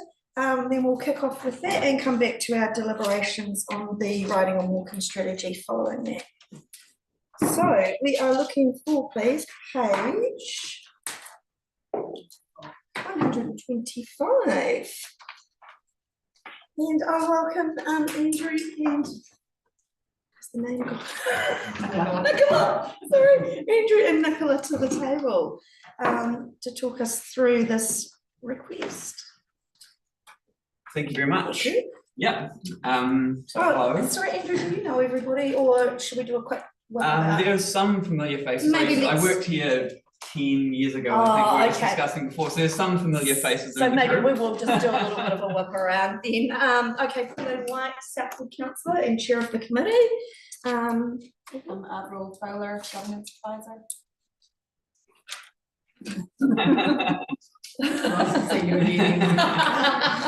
No acknowledgement. We had a hug and that was outside. Yeah, I did see that. I figured you knew each other from when you worked here.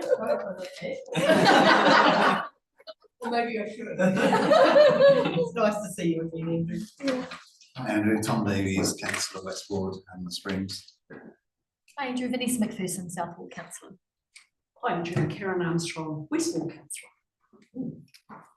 Well, hello all. I'm Andrew. I'm a consultant planner who has been helping the Hurunui process the private plan change that's been lodged. And I helped draft the report you see in front of you. I can take you through in as much or as little detail as you want. I was planning on doing a quick highlights package for you, and then letting Oh, look, any Andrew, questions or that's like a highlights package sounds like a great idea. Everybody's come prepared, having read the full suite of information.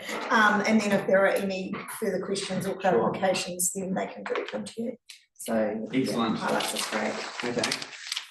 So starting at page 125, so the purpose of this report is to assess a private plan change requested by Everlasting Developments Limited, who are on the slide here, against relevant provisions of the RMA to enable the committee to decide how the request should be processed. So under the RMA, anyone can request a plan change. In this case, a private plan change has been requested to rezone a 4-hectare block at 115 Amberley Beach Road, currently zoned rural, and they're seeking it be rezoned residential to create between 42 and 49 allotments. And the plan change proposes a minimum lot size of 400 square metres with an average of 600 square metres. So for the decision today, the council has 4 options to respond to the request. They can either adopt the plan change request in whole or in part, as if it was a plan change made by council, accept the plan change request, convert it to a resource consent application, or reject the plan change request. It's important to note that this is not a decision on the outcome of the plan change. This is the decision that relates to the process the plan change will go through. So the officer's recommendation is to accept the plan change request. And on page 126, I'll set out the reasons for the recommendation. Given it's all taken as read, I can assume I don't need to go through those. 128 and 129 sets out the alternative options and why they weren't recommended, being adopting the plan change as if it was a council plan change, converting to resource consent, or rejecting the plan change request. I'll just note that if the decision was to reject the plan change request, paragraph 18 of 128 sets out the matters you would consider to reject, and that's not part of that's not the officer's recommendation. Speeding through, page 129 sets out a background to the plan change request and shows in figure 1 in the blue and white hatching where the plan change request is. I'm sure everyone's familiar with Amberley Beach Road, so I don't spend too much time on that. And then finally, I guess just on page 131, just setting out some timeframes. So the RMA requires the plan change request is progressed to a decision like this within 30 working days of receiving a request, and should the decision be made to accept the request, council will notify the request within 4 months of making that decision. And it also might just be helpful, I thought I'd just set out if the process that would go on if you were to accept the plan change request, just so you have a bit of background on that. So if accepted, council would notify the request, then the public would have an opportunity to submit on the plan change. The hearing would be held where submitters and council would present evidence. The hearing panel would make a recommendation to council, and then the council would make a decision to approve, decline, or modify the plan change request. At that point, submitters could, if they wished, appeal to the Environment Court that decision, and the proposed plan change would become operative after council made its decision and all appeals were resolved. And so once that process is finished, then the normal subdivision, land use and building consent processes would take place. So I guess all of that is to say this is at sort of the start of that process, and it's determining what process we go down, but there is still a long way to go in terms of houses being built on the site. So just thought I'd set out that context for you so you're aware of where we are in the process. That's about all I had to sort of run you through as a highlights reel, but Okay, so the paper's set out really well, the officer's recommendations and the options that are available to us and the reasons for the recommendation. But I just want to open the floor to councillors for any clarifications to any aspect of the paper or the options presented. Or in fact, the recommendation. Next, councillor Davies. It's between 42 and 49 units. So that will affect the average section size from 600 lower if the 49 is the final outcome, isn't it? Yeah. Yeah, I mean, I had a quick chat to the applicant yesterday about that. Essentially, it's a 49 lot proposal. There's 7 lots which are located on the northern boundary beside the Proceed site, and as part of those 7 lots, the only difference between those 7 and the rest of the 42 is that they'd have a no complaints covenant signed. The intention is that no complaints covenant will be signed for those lots to make sure that the Proceed people are happy and the people who are buying the lots aren't going to complain about any noise or adverse sensitivity effects. So essentially, it's a 49 lot plan change application with the sort of just those 7 lots having a slight additional jump. I was kind of interested from the same aspect actually of how that would in effect, so am I correct in thinking that those lots may actually be of greater size to have further setback from a house, from where the house might be on the property? Is that kind of the reasoning behind that? Or, you know, so the house wouldn't be closest distance to the neighbour, it'd be his ability for further setback? It's more so just, I guess, an understanding that those people who are buying that lot have an awareness that there is something that could be noisy beside them, and so the no complaints covenants it's for the protection of the business beside them rather than anything that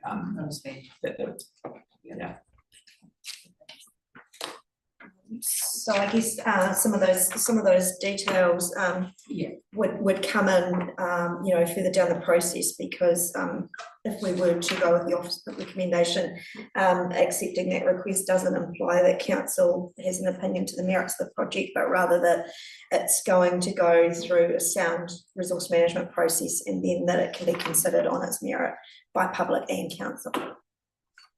So all of those details would come in. I agree with your statement, Pauline, and I guess in looking to accept it will be notified, so you know those that have interest or greater interest will have a chance to be active in that process as well. So we're just providing that suite of options really. Yeah, and I note that council would also have that opportunity to have interest should they feel the need to do so. Councillor Davies. It strikes me as it's an observation more than a question really, that if we give permission for this site to be used, there is going to be considerable pressure on the other sites around it as well, isn't it, to also go for change of use to residential? The option is there for anyone within the district to request a private plan change. The applicant's gone through a reasonable amount of process already to get that reporting done and to determine that it is appropriate. So yes and no, I think. I mean, yes, that anyone could do it, and if they decide to put in the effort, that is something that council will have to consider. Yeah. And so I guess my take on it is that any private plan change request that did come to us, we would follow that procedure that we're following today and decide whether we're going to adopt it, accept it, convert it, or reject it. So there would be, there's a process to be followed for anyone who does decide to take that route. I'd like to be sure that there aren't any further clarifications to what we're doing. This is a really, really minor detail. Yep. Is this, if we look to progress this, is the document attached to what we've seen in front of us today going to be used as part. And I just noticed, now it's a very small detail, but when I look at one of the photographs of Double Pura Road, it's actually got Double Cone Road. So I'm just wondering if this becomes part of the next stage of a process. I just noticed that there is a cut on page 145, figure 1. It talks about Double Cone Road, so it's a really minor detail, but I also noticed through this document it's referring to Double Cone Road as opposed to Double Corner Road. So I'm just, if there's a chance to correct it, considering we might go through this process. Yeah, So I'm sorry sure I about can liaise with the applicant. minor detail. Remedy that before it goes out. Yeah, I absolutely. just thought it would be better rather than get some feedback around that. So Yeah, Right. good spot on. Yeah. It's an A+ proofreading there. And I guess I was expecting it to be double corner, so I read it as that. And you will have all received the actual application that accompanied this paper. And so that appendix 3 that Murray's referring to is the response to the further information request that came from council planners. Councillor McPherson. I, through the chair, would like to recommend that we accept the officer's recommendation. Okay, so can I just clarify that you are happy to move it in its entirety? So the acceptance of the request for notification, the notification of the private plan change, and the delegation to the planning team leader of any steps necessary to give effect to the first 2 parts of that resolution. Okay. I'm happy to second that. I think this is the right process for it.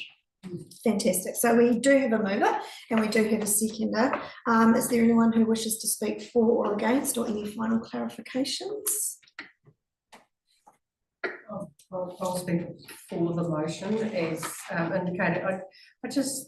I guess in saying that, I'm also really interested in when that discusses traffic movements and the implications or change or the further burden on traffic movements, particularly out Beach Road onto State Highway 1. I thought that was an interesting read of this, but it didn't change my opinion of, the procedure we're going to go down. But I thought that was it was useful to understand there might be some further complexities that we may need to highlight or consider going forward as well. So whilst the numbers didn't say it's an adverse, but I think it's something we're probably very aware of, but I will speak in favour of the motion. And I also noted the relationship there between the access from State Highway 1 into the clearing and how that could be impactful as well. Again, though, I guess that's detail outside of the procedure that we're following today. So any final comments?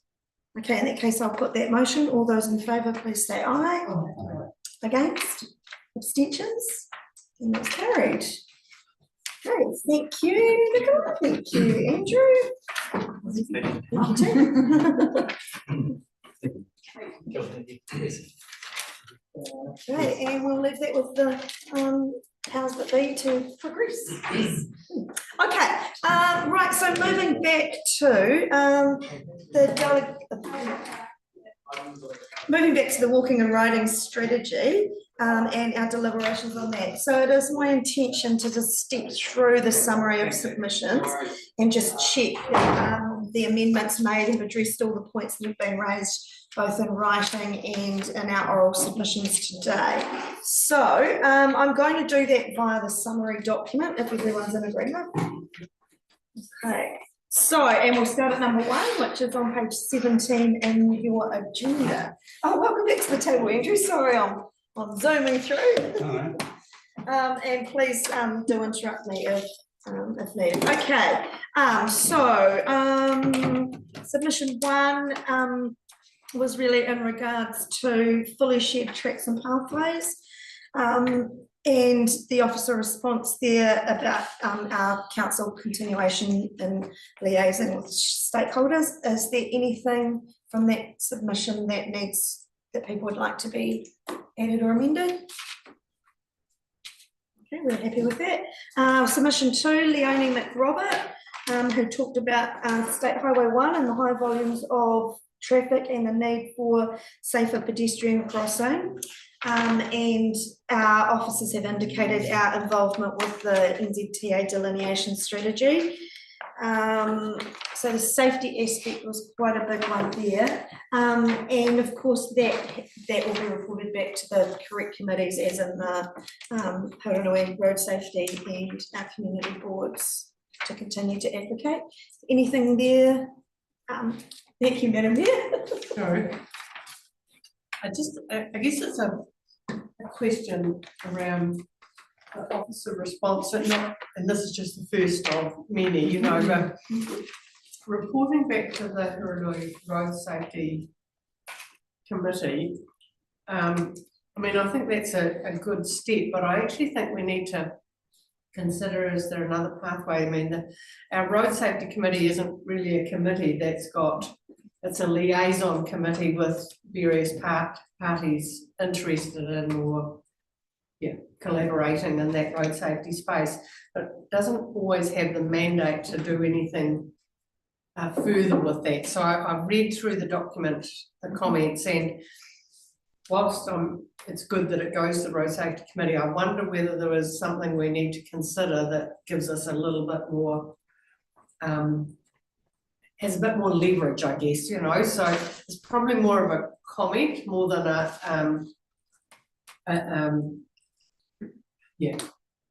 more of a comment, I guess, you know. But often we've said we'll take the Road Safety Committee, but I'm concerned that by taking it to the Road Safety Committee, it actually doesn't have a decision-making or a funding capacity to do anything more with that. So I'm just wondering whether we need to consider, is there another avenue that we need to explore, you know, beyond the Road Safety Committee?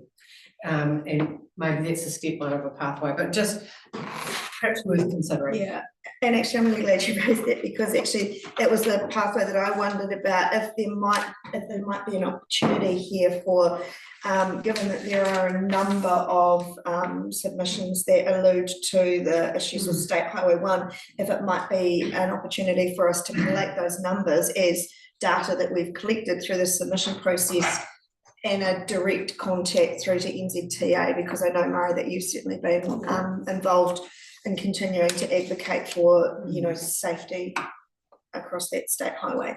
And I know also we're not just talking about Amberley here, but Cheviot as well, which was raised in the submissions. So that could be a possible pathway. Andrew? Yeah, through the chair.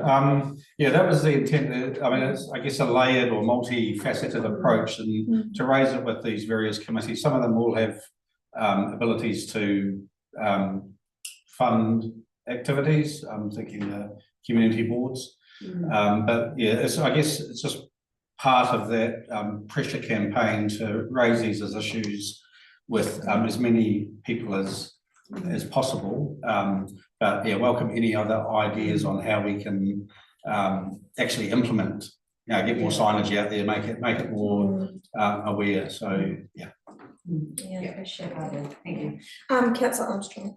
Yes, thanks, Madam Chair. If I could ask it through your question to Mario, I just wonder if the Canterbury Mural Forum has any transport type committee or advocacy role. Probably the Canterbury Regional Transport Committee would be the next layer in, you know, but it's actually quite a step from our Road Safety Coordinating Committee into there, you know, and I'm conscious in raising it that it isn't a natural, easy pathway, but I just wonder, we don't want to, I wouldn't like that some of the thoughts that have come through here to kind of go to our Road Safety Committee and actually not leverage any more from it. So I guess maybe that's something that we can consider further.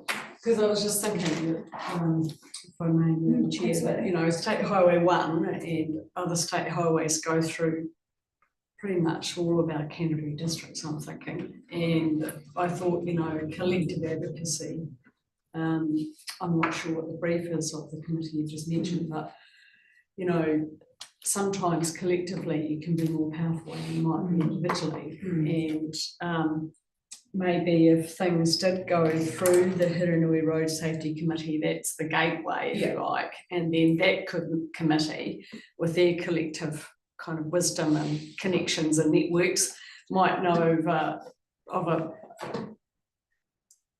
mechanism to, you know, take it further, because I do think collectively we could probably be more powerful. Just being very mindful of how key State Highway is, you know, to ambulance safety for people to cross it. And as you say, Cheviot as well, and it's great that that was raised actually, because we tend to be a bit focused on ambulance. So yeah, it's just a thought. Yeah, I know, we just need to make sure we've got a gateway beyond the road safety, our own road safety committee, which was a good starting point, but we need to find an action beyond that. Yeah.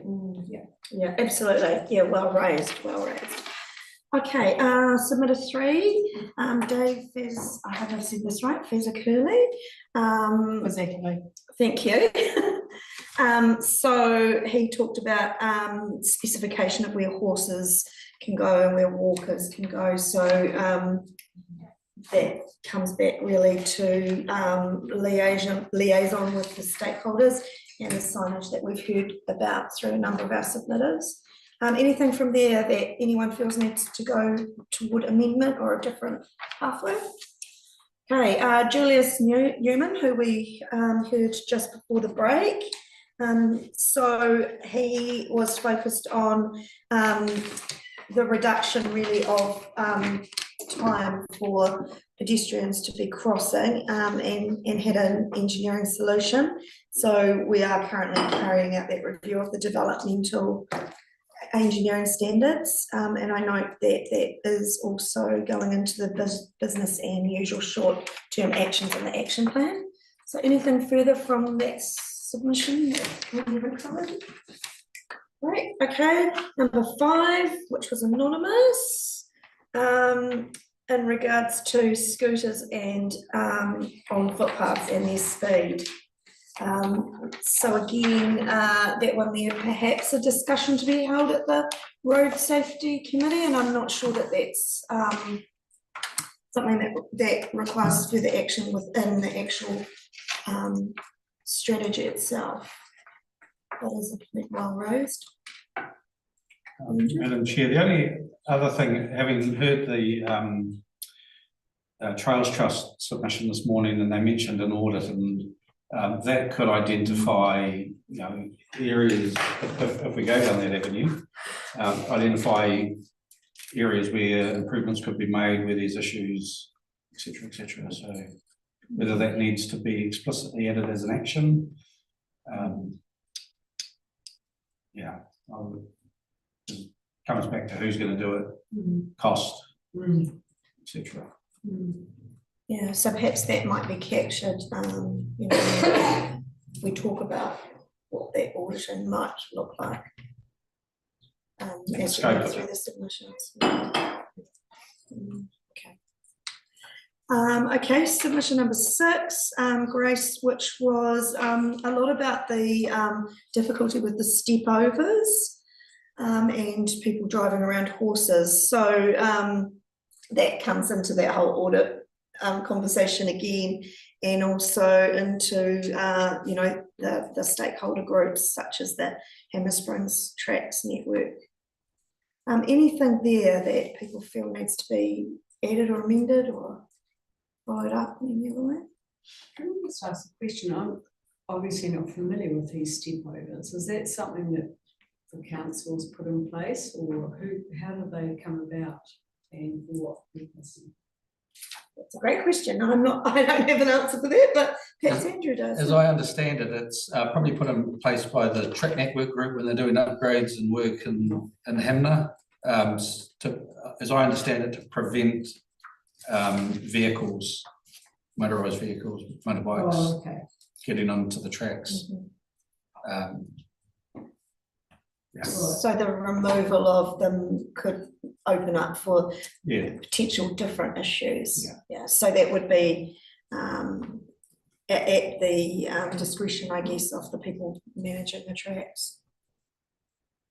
So they will put up the unintended consequence might be that they weren't, and maybe they weren't intended to be a barrier for horses to access the tracks, but they were really intended to stop motorised vehicles accessing them. Yeah, and I think that network group or whoever the group is that's sort of coordinating the development of wherever that network is, needs to be thinking about that rather than council telling them remove that one. Well, it's not our land. But we can give them that feedback because they may not have. Yeah, we'll give them that feedback, yeah. And that's one of the, I guess, a generic response or action. What's the problem with seeing it through? Well, there's just an issue with horses stepping over. I'm guessing also if there's an issue for horses stepping over, there'd also be an issue for cyclists getting bikes over, possibly. So it may be that the particular tracks that They always have a gap next to them for the bicycles and walkers, and there's a step through to prevent the vehicles, motorised, but the horses step over.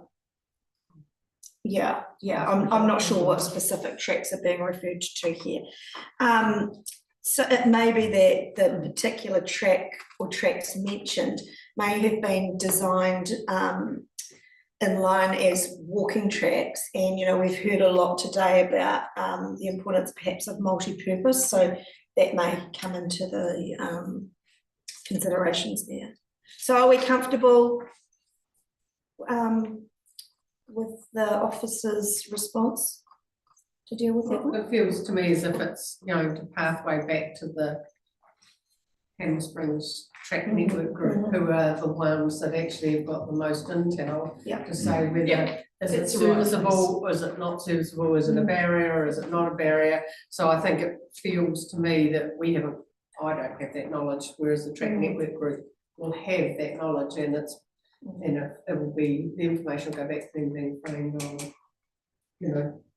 we need to have some wiser heads about the suitability on specific tracks. So it feels to me as if it's the right thing to take it back to that group. Yeah, Sure. Got the intel. So we're comfortable with that. Okay, submitter 7, Pauline Bennett, who talked quite a lot about the agreements with private owners, and there were some amendments made to the strategy that can be seen in that column. Anything else in regards to private owners, that ownership that people feel needs to be added in there that isn't already? Tom? Yeah, and I know Pauline well, and their main bone of contention is that the rights over much of the heritage forest are through MOUs with Ngāi Tahu, as opposed to actually having easements and legal rights, and that concerns her very much, that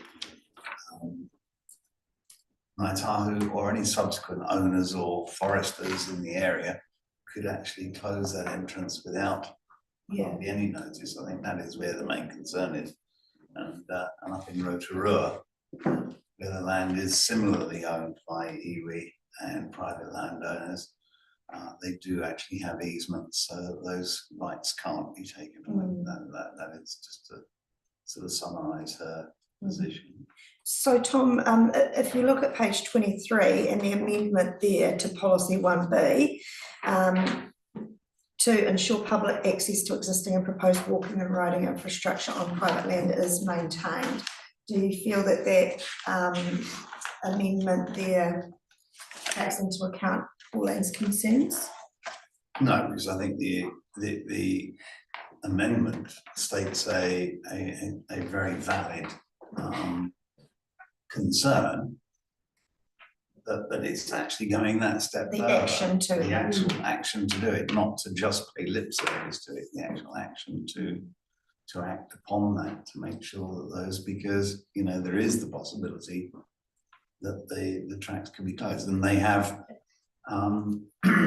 in extreme weather. I'm not complaining, but in extreme weather conditions, they can close the tracks like that.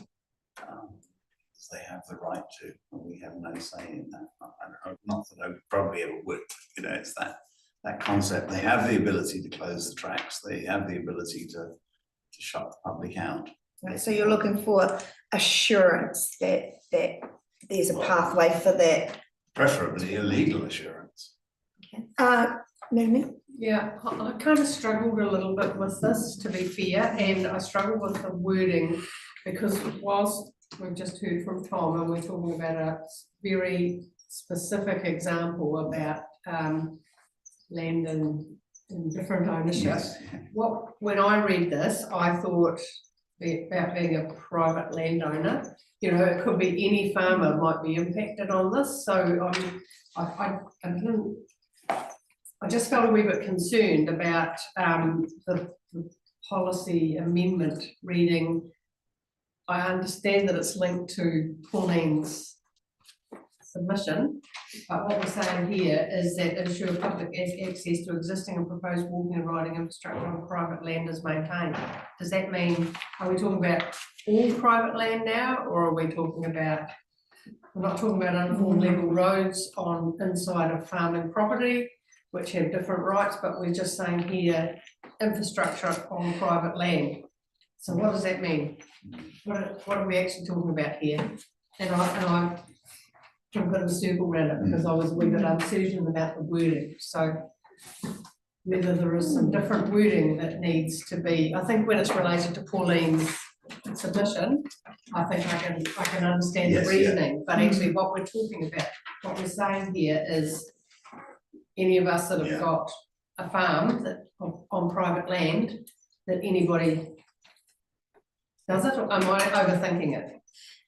I'm happy to take some guidance on it, but it just didn't feel quite right to me. I highlighted it, but, okay, Councillor McPherson. Through the chair, I actually agree.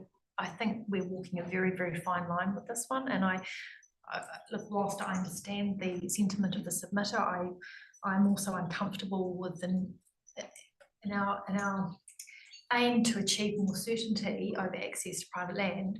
I'm just concerned about the fallout of that. I don't know whether I'm sort of getting into the weeds of it too much as well, I don't know, but it somehow just doesn't feel quite right to me. I think some more explicit wording, okay, I think could be required. I'll just hear from Tom, and then we might have a think about how we might approach that. Yeah, I was just going to add that on the ownership of land, Hanmer is actually, particularly to the north and west, is ringed by dockland as well. And dock have been particularly awkward about crossing the dockland from the trails and tracks within Hanmer to reach the St James Homestead and the Molesworth and the Rainbow, and that the formation of tracks through dockland, which would take bikes, horses, walkers away from the roads, has proved really, really problematic because they're not playing ball with us, and they're not keen on that sort of thing. And it feels like that is a slightly different issue because they would be new tracks. But you know, that is the concept of, you have a big track network that could be closed overnight is the first issue, but secondly is then integrating that track network with other track networks in the region. You know, that concept of having coast to coast or north-south cycle or walkway and bridle paths is really important. It is something that I think that needs a little bit more thought. Hamish, thanks. Madam Chair, I think we have to be really conscious of people's personal property rights, whether it's a farmer or whether it's Ngāi Tahu. Their rights are the same, they own their land. And to include anything in the strategy that impinges on their rights as ownership, I think is a pretty uncomfortable space to be in. So I think I'm probably echoing what Councillor McPherson said, but I think we would have to be very careful if we were going to go there, and certainly to single one party out and not others, I think would be even more dangerous. So Dock Estate, though, I agree with Tom, that's public land, and the access, not necessarily the ability to build tracks, that should be done in consultation with Dock, but access certainly in connectivity with existing networks, I think is really important. Can you also talk to the issue about, because Pauline has raised this for a number of years now about the some more security over the heritage forest, and you've done some work on that as well, haven't you? Yeah, I mean, That'll be I've appropriate had at this time. some discussions and it seems to me that you can only negotiate with a landowner on something they're willing to tolerate, and they have no desire. They're happy for people to access the land currently under their current arrangements, but they have no desire to make a perpetual arrangement for that, a legally binding perpetual arrangement, and that of course is the right of any landowner. So it would appear that, given that discussion, and I think it is a point well raised, that we perhaps need to have a look at the wording in policy 1B. I'm in your hands. Do we want to finish going through the submissions? I've made a note of that, and then look at the wording as we look at the final document. Andrew, you had something to add? Yes. So there's two aspects to this discussion, or two amendments that were recommended. One was to the general narrative of the strategy about it's not just applying to public land.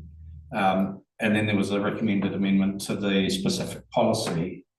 So I'll just leave that with you to think about. Do you want to take out any reference in the narrative to private land? And then with policy 1B, I'm just trying to get all. So it's not intended to say that that access is required to be in perpetuity. It's the council recognises the importance of forming relationships with stakeholders, and council will work with, sorry, I'm trying to, let me see, I'll get the other document up. Page 10. Oh, no. Sorry, too many documents open. Council will work with stakeholders to, so it's about working with the stakeholders to look to ensure that access is maintained. So, yeah. So, Madam Chair, I think that could be simply changed to advocate for access is maintained. It's very difficult for council to ensure that, and that would possibly meet the purpose. Councillor McPherson? Through the chair, to sort of support what Hamish is saying, you could even simply add something along the lines of to continue to strengthen relationships with private landowners to ensure public access is or can be maintained. So, I mean, it's semantics really, but it focuses more on securing those relationships and strengthening them rather than actually being as definitive as that reads. Random idea. I'll just be careful about the word ensure. Yeah. That's a strong word. So through the chair, the policy 1A talks about strength of relationships with various stakeholders, and then 1B look to amend or delete ensure and advocate, or words to the effect of advocate for public access to existing and proposed walking and riding, etc., on private land. Okay, do we want to tie this up now or come back to it when we finish the submissions? I feel like we perhaps should complete the submissions and then come back to the discussion. Just still on submitter 7. Pauline also talked about. Oh, sorry. Just a footnote that I wanted to recognise and add. Ngāi Tahu and Rayonier have been extremely good to work with as far as the track network is concerned. They're very, very generous and supportive. The communications are good. When they actually do carry out their forestry, they have worked with us to build new tracks and they've actually sort of excavated those and things. So, you know, I wouldn't want it to be my comments earlier to be seen as a criticism.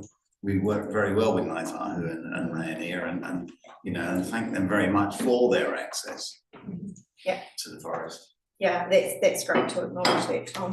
That good working relationship. I think just important to remember we're talking about all private landowners here. Okay, where were we? Submitter 7, Pauline also talked about long regional rides and her idea around the M rides, which I actually really like the idea of that. Was there anything else linking Henma to Waipara? The Cheviot link to Gore Bay. All of these things are probably covered through the Haranui Trails Trust to some extent as stakeholders actively involved in the development of new trails. Anything else? Sorry, Karen. Thanks, Madam Chair. Just looking at, I noticed Pauline wasn't the only submitter that mentioned Hiranui Tourism's website and where there need to be improvements or changes there. On that as well. And I wondered if that could be perhaps referred, I don't know, not necessarily to the tourism board itself, but to Hiranui Tourism to see if there might be some information there, because I'm conscious that that's a site that they maintain, but maybe there needs to be a better interface or whatever. And accessibility, if you click here, it will still take you there and you'll still get us or whatever. Because we want people, I mean, we've heard a lot from submitters about good information and accurate information, and we don't want people to feel frustrated. Yeah. So I feel like that if that avenue could be added in there as an action point. I think to your referring to page 23 there, needing better and clearer website. It also interests me that, and the officer responded that as council, HDC doesn't actually have any information on walking and riding tracks, and actually as an avid cyclist myself, first place that I go to look for information on walking and cycling tracks when I'm anywhere in New Zealand is the local district council website. So I wondered if it might be as simple as our council website linking through to Haranui Tourism, who subsequently may have, improved that interface. There was mention there about the white concrete, which is actually a Hammer Springs Community Board issue, probably in the first instance. Anything else from Pauline's submission that people feel needed to be included? Okay, moving on to submitter 8, Paul Butler. He talked about being safe off the main roads and looking for ways to avoid having to share the road because of our traffic. So I think that's been well responded to with the officer response. And then Murray, as you raised before, those main roads and where we go with that. Anything else from there that needs to be highlighted? Okay, submitter 9, Kerry Ann Moffat, who talked about parking facilities for horse floats and access. Any additions to be made there? Okay. Number 10, the manager from the Hammer Springs Mountain Bike Club, Wendy Davis, and so we have added a section to the action plan which more clearly sets out the roles and responsibilities of the groups involved. And then there were some amendments also that's fully explained in the table there, that they were added in as to what each group is responsible for. So that was really just adding information. Anything further from that submission? You comfortable with that? Number, did I miss number 10? No, I didn't, that was number 10. Number 11, Ben Williams, that council taking a central role in driving development and engaging with local groups, facilitating access to funding. That seems to be a theme that we've heard throughout as well. Prioritisation of projects, and then definitive action on the projects. So there were some amendments made in regards to roles and responsibilities there. And then, of course, in regards to particular requests, the Hammer Springs Community Board would be the finance and behind that. Anything else from 11? Number 12, Rex, who talked about the steering group initiated by Roger Hornblow, and then the fact that actually the Southwood Committee have taken some action on 4 of the, or are taking some action on 4 of those projects, being the Domain Amber Walk, the Loop Track, the Link Path, and the Douglas Road Extension. So anything else from that one? No. Wendy Davis talked about the responsibilities and roles and stakeholders. So again, those amendments have been made to the roles and responsibilities of the stakeholders. Karen. Sorry, Madam Chair, I wasn't quite quick enough. On top page 31 on the previous submitter, no maps are attached to the draft strategy on the website.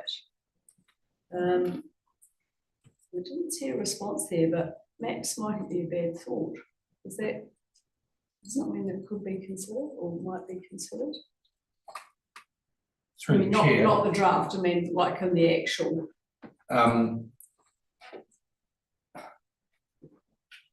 I would say maps of what, because this is a forward-looking document. We could put some maps in, but I'm just not sure what of. So I was thinking about a pictorial representation of existing trails.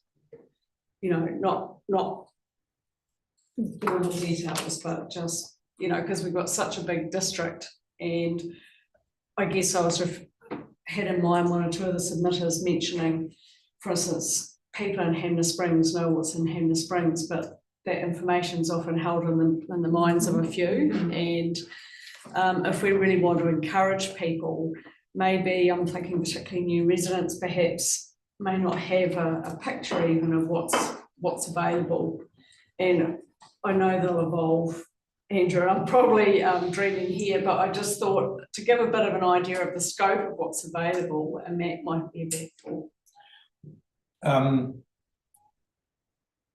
I'm not opposed to it. It was just I looked at other strategies and I just didn't think they added a lot. But I'm wondering whether if we're going to link to the Huronui tourism or tourism Huronui, it could be through that mechanism, because then that's going to be the most up to date. That would be just fine, because I'm thinking I want it to be available on a website rather than a strategy document. And I'm sorry I didn't make that clear. So probably more about how do people like Pauline who've come to visit Huronui or wherever, how do they know, and wouldn't a map be helpful, as well as, you know, the names of them or whatever. So yeah, so that would sit outside the strategy? Yeah, so not so much as something embedded in the strategy, but just a flag to say, hey, let's put some of this out there so people get an idea of the scope of what is available. Because like in each of our little areas, there's tracks too that people aren't always aware of. So yeah. So that goes back to that previous submission that we were talking about in regards to the page 23, came from the Hanmer Springs resident Pauline, sorry. Yeah. Okay, so thank you. So did you have your hand up? Oh, I did actually, but I just really through the chair, wanted to state pretty much what you've just said. I think a trails map, I think I mentioned it quite some time ago actually on the tourism board, that a trails map really falls under the remit of the tourism board and quite possibly would sit alongside the strategy, but would provide that link through back to Haranui tourism. So it's a bit of a no-brainer really, I think. Yeah, absolutely. Completely agree. Okay, submitted 14, Kirsty James.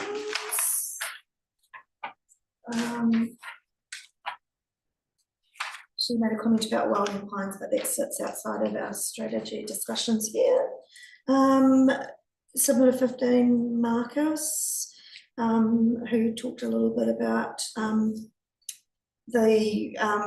well, they referred to it as the Jed River Bridge, but we believe it's perhaps the Cheviot Hills Bridge. And there's a good response there as to the fact that it's single lane, so hopefully that would reduce the traffic speed. Okay, but nevertheless, might be something for the Cheviot Community Committee to discuss. Anything further from that submission? Okay, number 16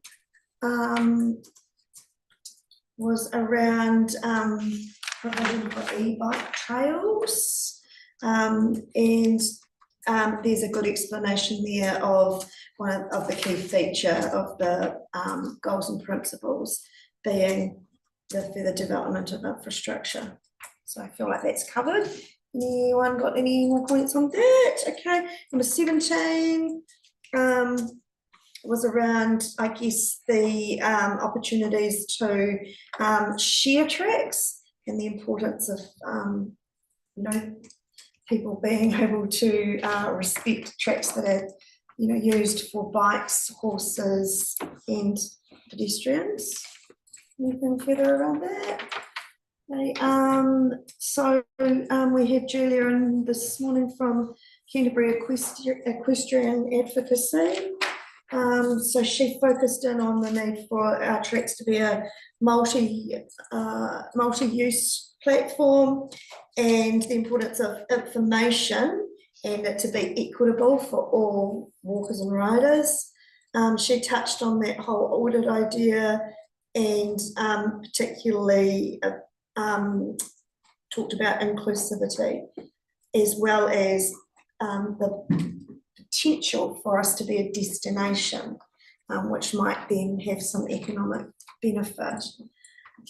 Is there anything that you read or heard there that you'd like to add to the strategy, or do we feel that we've covered it all? Right, we're happy? Okay. Number 19, which was around the footpath request for the end of Jack's Pass Road, which is something that needs to go to the Hanna Springs Community Board. That's that one. And 20, which was a lot around safety. And there were perhaps some informations and suggestions there that would fall under the banner of those managing the tracks in Hanma. Anyone got anything else from that? 21, Janet White. Again, signage in regards to horses and that traffic issue that we talked about, which I guess is not just about the state highway. Anything else for that? Okay, 22, Trevor Young. A lot of work about the condition of our unsealed roads. And there's a very thorough officer response there. Was there anything pertinent to the strategy? Okay. Claudia Gorham, number 23. So a lot about signage and also rights for horse riders as well. So those aspects have been noted there, and that we are involved in the NZTA delineation strategy, which might help with those concerns. Anything else? Okay, 24, Anita Kavanagh. who talked about footpaths along roads, particularly in Hanmar. And so those, that would fall under the Hanmar Springs Community Board umbrella. 25, Spokes Canterbury. We heard from Stephen this morning, and he talked a lot about not just the tracks, but the transportation nature. And the types of cyclists, and had some interesting ideas about potential cyclists and rights to be on the road as well. One of the things that particularly jumped out to me was that cyclability and walkability of roads and streets within towns, the best time to address it is in new subdivisions, which I thought was important, and the State Highway 1 safety came out there as well. Murray. The other thing that he spoke about, as well as Julius this morning around parking for bikes. Oh, yes. I think that came through their, both of theirs, if not others, you know, so it's, anyway, just a. And so the parking for bikes, that would fall to the relevant community committees, or community boards. Yeah, that was interesting actually that Julius noted that here at council, there was no bike parking. There's a bike park out on the other side of the building. Okay, maybe, do we have signage indicating that? No, but we don't have signage indicating car parking, or you can graze your horse out the back either. Well, we do have signage indicating parking when you come out. But yeah, that was just interesting. If there's a perception that we don't offer that, but in actual fact we do, then maybe there's a little gap in the information sharing. Councillor McPherson. Could I just, sorry if I may, just check. So I think Murray asked, or you asked Pauline, does that come out of local community committee or whatever, like how do we do that? Because for me, actually having a cycle stand of the modern type that enable you to lock here these days probably a lot more valuable for Spike than I ever owned too. That's also a signalling of cyclists are welcome here sort of feeling, isn't it? And I'm trying to think, is the one by the library? It might be. I think from memory, I'm just thinking back to the very flash looking ones outside the Amberley Pool. I can't picture where it is, but I think they came out of amenities, if I recall correctly. Because I would really like us as part of, well, you know, being mindful about this, encouraging riding, to actually have and you know, on State Highway 1 outside of our library or somewhere that's, you know, very obvious, a suitable cycle stand. That doesn't seem too much. I mean, I imagine quite a lot of youngsters that go and they come on their scooters or whatever, I don't know, but just a safe parking spot where they can be housed securely while people go to the library and whatever they're doing. So is your question about where the funding would come from? And how do we trigger that, or can we ask South Ward to consider that, or you know, like could we have a Hamish has a response? So it'll depend on who initiates it, where the area is that the cycle stands requested. So the library is a district library. So would that be a council? So it's a district-wide funding issue.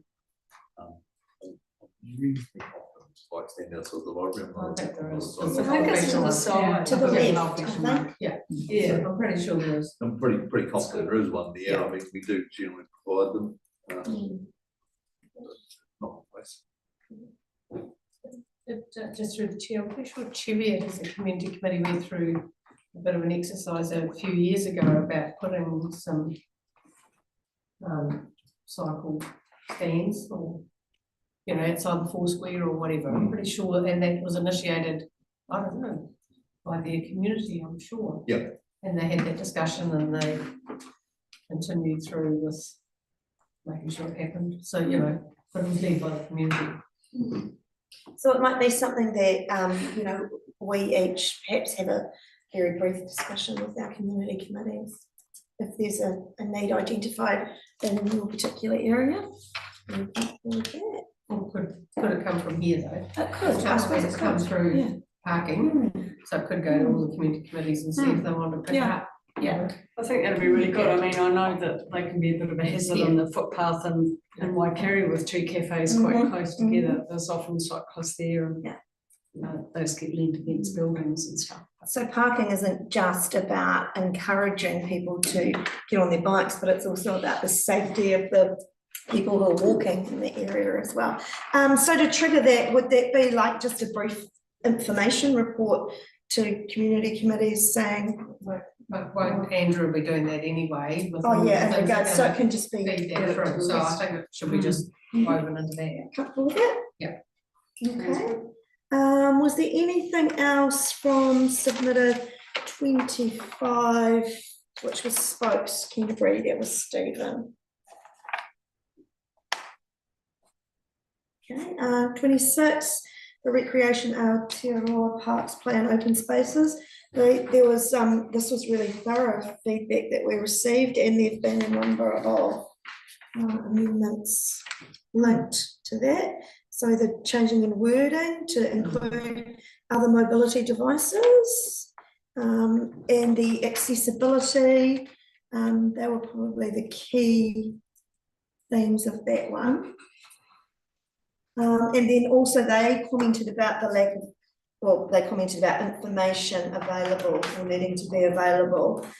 So that's perhaps that link back to Haranui tourism in our website.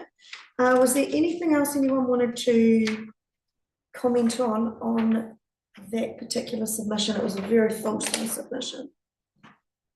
I agree with that, actually. I think it was a really full submission and they made their points very eloquently and they've all been picked up. So good submission and good response, Andrew. Great, thanks for that, Council. Right, number 27, Alison, she has also talked about the parking, so that's good, we've already picked that up. Anything else from there? Okay, 28 was Haranui Trails Trust. So we heard from Ken and Bruce this morning. Anything from their submissions there, or that we heard, and that needs to be adjusted or amended or added to our strategy or action plan? So they talked around the auditing, they talked around signage, they talked around promotion, and they also talked about some sort of data collection, funding barriers.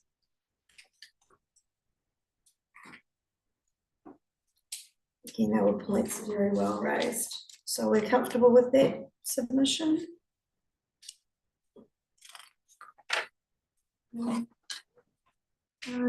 29, Al Halliday, who also made comments about the safety of State Highway 1, specifically in Cheviot. So we've discussed that. The Cheviot Little Oaks Preschool, also State Highway 1. That was noted there, we've discussed that. Is there anything else? Submitter 31, Jay Lyons, who talked about mowing the grass around the memorials between Hard and Waikari, which can go back to the Haranui Community Committee. Is there anything else from that one to be discussed? Right? And last but not least, 32, Christine M, was around signage again and the road code in regards to horse use, which I think has probably been traversed. So that takes us to the end of the submissions. Is there anything that we've missed there or any further amendments? Or? Okay, so I think now that takes us to the actual walking and riding strategy, and we probably just need to go back to clarifying what we want, whether we wanted to change any of the narrative references that refer to private land. Just before we do that, Madam Chair, I'm just looking at page 54. Yep. With the marked up version, and in that introduction, when I read that, it talks about no bus services serving the district apart from the chartered. Tom, can I just ask you through the chair, do we have Hammer Springs, Hammer Connection? Yes, we do. Yeah, so should that be cited here as a bus service or not? And then the other thing I wondered about in regard to no taxi service, I wondered whether we should refer the 5 community vehicle trusts. I don't know whether this is sort of getting out of our lane here, but I just thought the way it's written, it probably that introduction, it may not fairly reflect if this is going to be a document going forward. Got that, Andrew? Yeah. Yeah, and there's also the bus service from Picton to Christchurch that goes through our area as well. Daily basis on days. So there are 2 bus services. Technicality. Yeah, I don't know whether we're kind of swimming outside of our lane by putting it in, but I just thought it wasn't. Yeah, by saying saying as no no, could be misleading. It's kind of like not really as accurate as it could be. So it might just need a bit of something around there, Andrew, just to bring it up a bit more up to 2025 maybe. Vanessa? Through the chair, can I recommend, on the back of what Mari has said, can I just recommend that we actually just delete that sentence? Because I actually don't think it's necessary. There are no bus services serving the district apart from charter school bus services and no taxi services. I think I see relevance in that statement in that it is indicative of, without saying it, but some of the challenges of linking and moving around our communities in any way other than by private vehicle. It provides context, I think. Councillor Armstrong? Yes, I was going to suggest maybe changing it to few rather than limited. Yeah. Because or limited. Picking up, or Yes. limited is fine. Picking up on what you're saying, Pauline, I know that came through in the age friendly survey as well, that there's quite a barrier for people feeling about into their old age and maybe facing the loss of their licence, staying in the area. The lack of transport options is tricky. But as I understand it, the ECAN or Environment Canterbury have as a acknowledgement of the lack of formal public transport options, if you like, in the outlying areas. They've got the vehicle trusts, which have enabled the community cars to be driven by local people to fulfil some need. And I think it would be quite good to put that context in, as you suggest. I truly believe that should be here, because as we stand at the moment, there is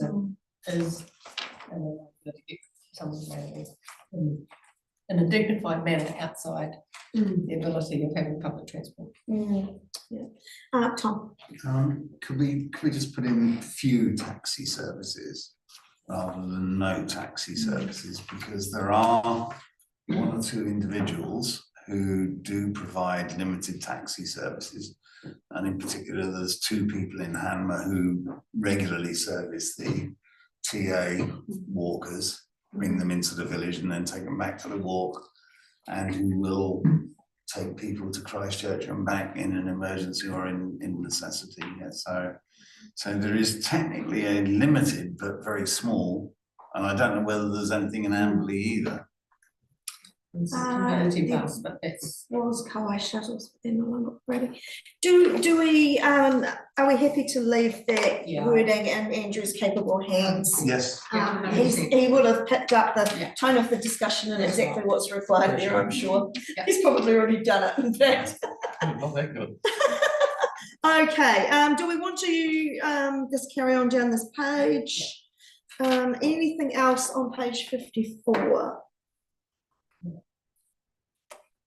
I'm comfortable with that.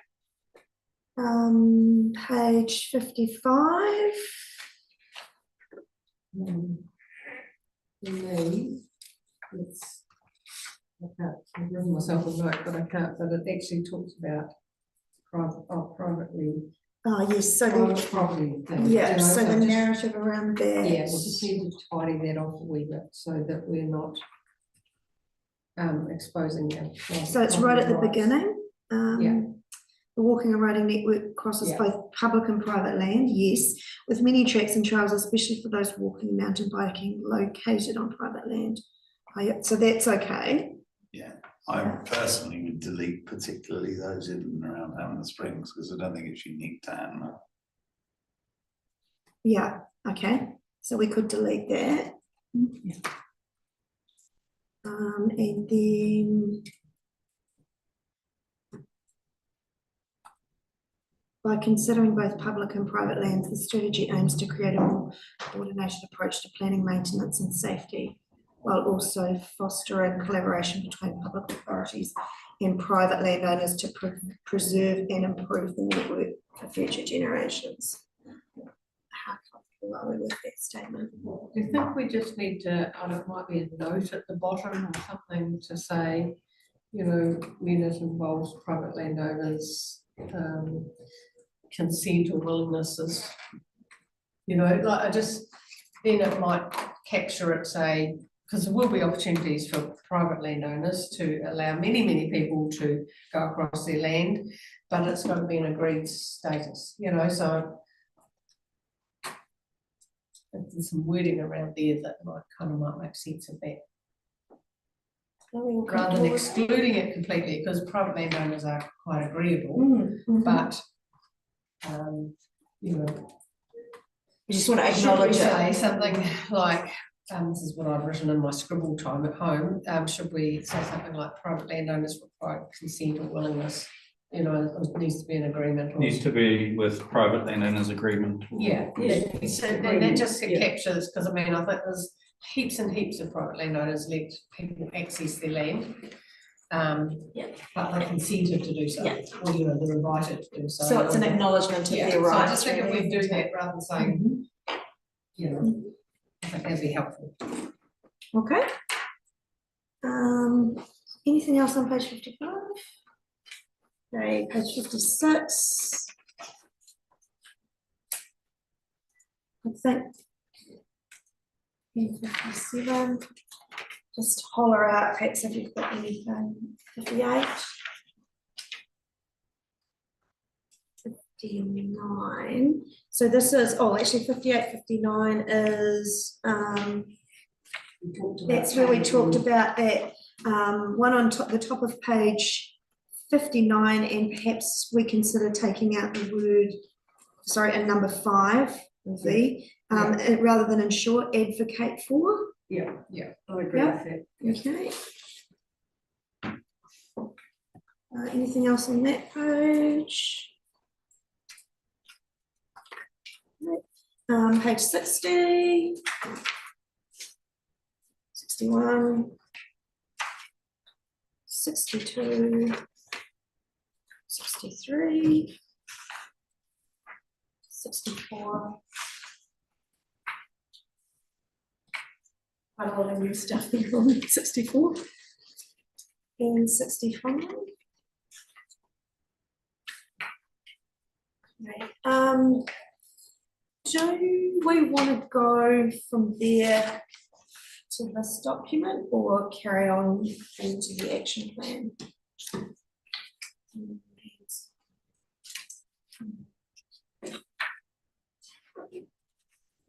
You mean instead of breaking for lunch, is that what you're saying? Yeah. No, what? Yeah. Hey. Sorry, what was that, Murray? Are you saying, should we pause and do the action plan after we come back from lunch? Or continue? Well, Yeah, we'll continue. Yes. Okay, yeah. Okay, so the action plan, I'm just going to do the same again because I'm sure we've all had a good look at that. So page 67.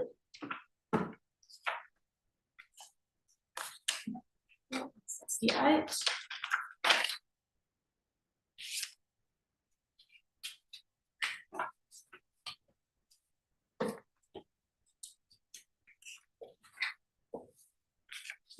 And 69.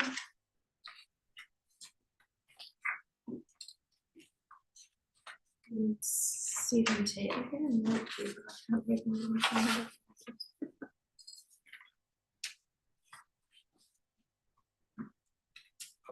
Okay, in 71, I was really pleased to see the change from Carter's Road to the State Highway Network.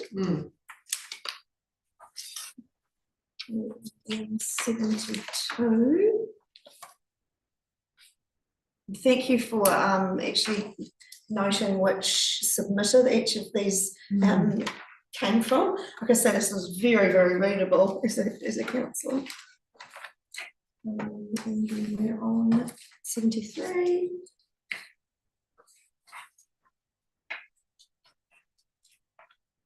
Okay, so it sounds like we're all feeling comfortable with the action plan.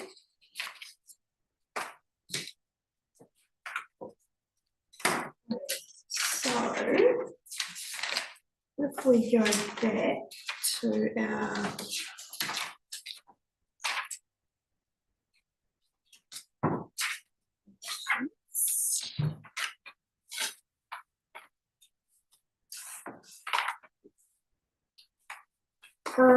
before we look at those recommendations, do we want to have a look at this particular document, which is the front-facing document of our strategy? Just check that any changes that we've made line up. Okay, so page 1. This is the mayor's vision. You've changed something there, Laura? No, well, it's got 2050.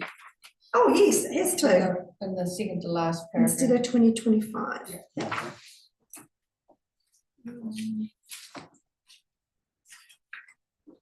So that page 3, we seem to be missing page 2 or it's misnumbered, but on page 3, those changes that we just talked about in regards to taxis and bus services, so that would need to be changed slightly to mirror what we were changing in the actual strategy. I'll change You changed the Word it. document and then Yeah, that's pretty straightforward. Okay. Right, is there anything else? Page 4, page 5.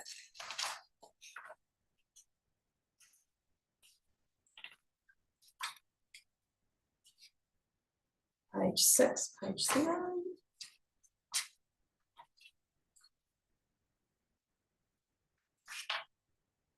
I really like some of the symbols.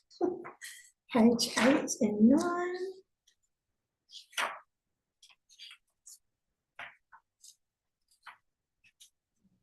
and 11. Yeah, on page 11, just, I don't know whether it's just, see the Oh, Bobby and his dog, and it's got body. Body Calibri, it's just Yeah, the it's just the, font name. yeah, but that's right, needs to be taken out. And then page 12, 13.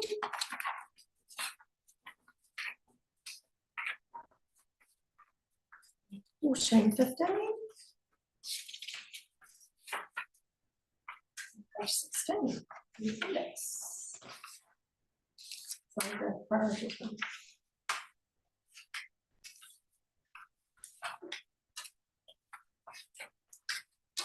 Okay, so sounds like you've done a fantastic job with this little wee document here, Andrew. Very little there to be adjusted other than that little bit about the taxis and buses. Okay, let's go back to my notes. So just taking you back to your agenda and looking at page 9. So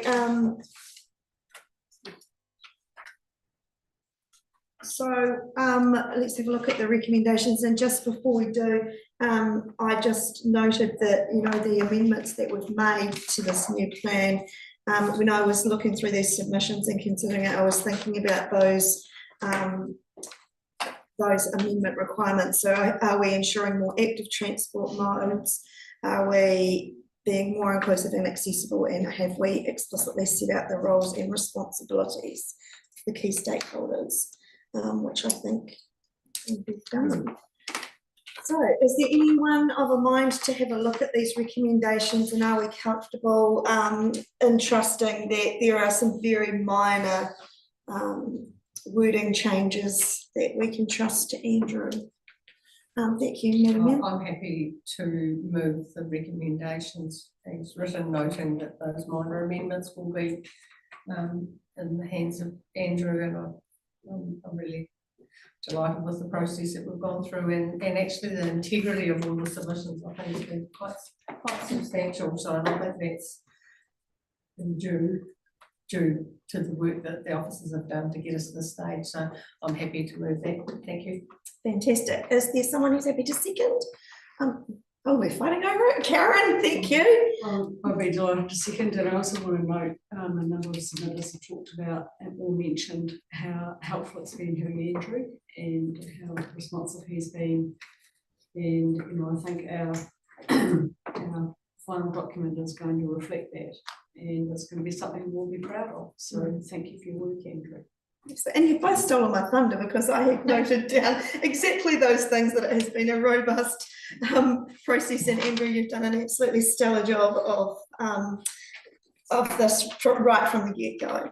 And not only that, but you've made it very, very pleasant and easy for us as councillors to step through, more so than any submission process I think I've been involved in.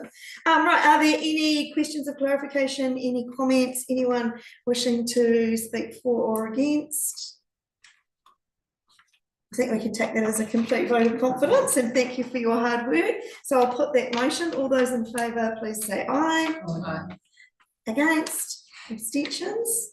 Fantastic, and this is going to be an amazing document that I think we can be very, very proud of.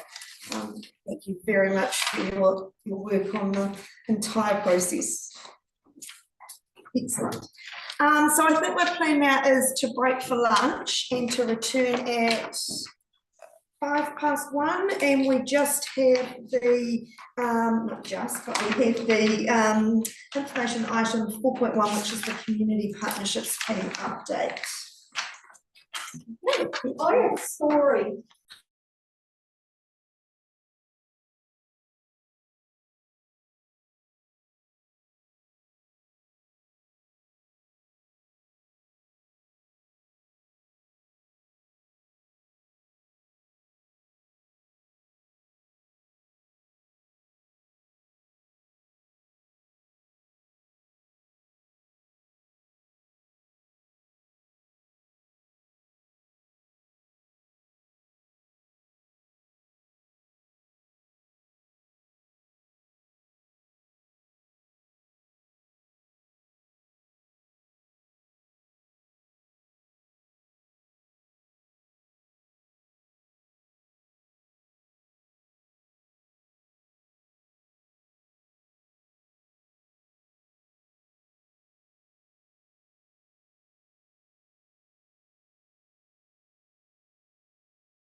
It's quite off-putting, isn't it?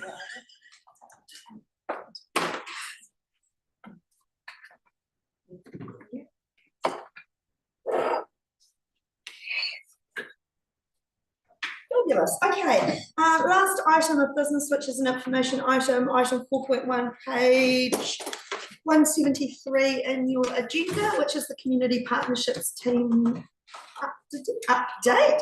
Fantastic to see so many of the team here, and thank you to Jo Sherwood, who's going to lead us through this in Ria's absence. So Jo, obviously it has been read by the committee, but we would love you to take us through the work that we know you've been doing. It's so important to our community. Thank you, Pauline. I'm just going to share a screen. Excel.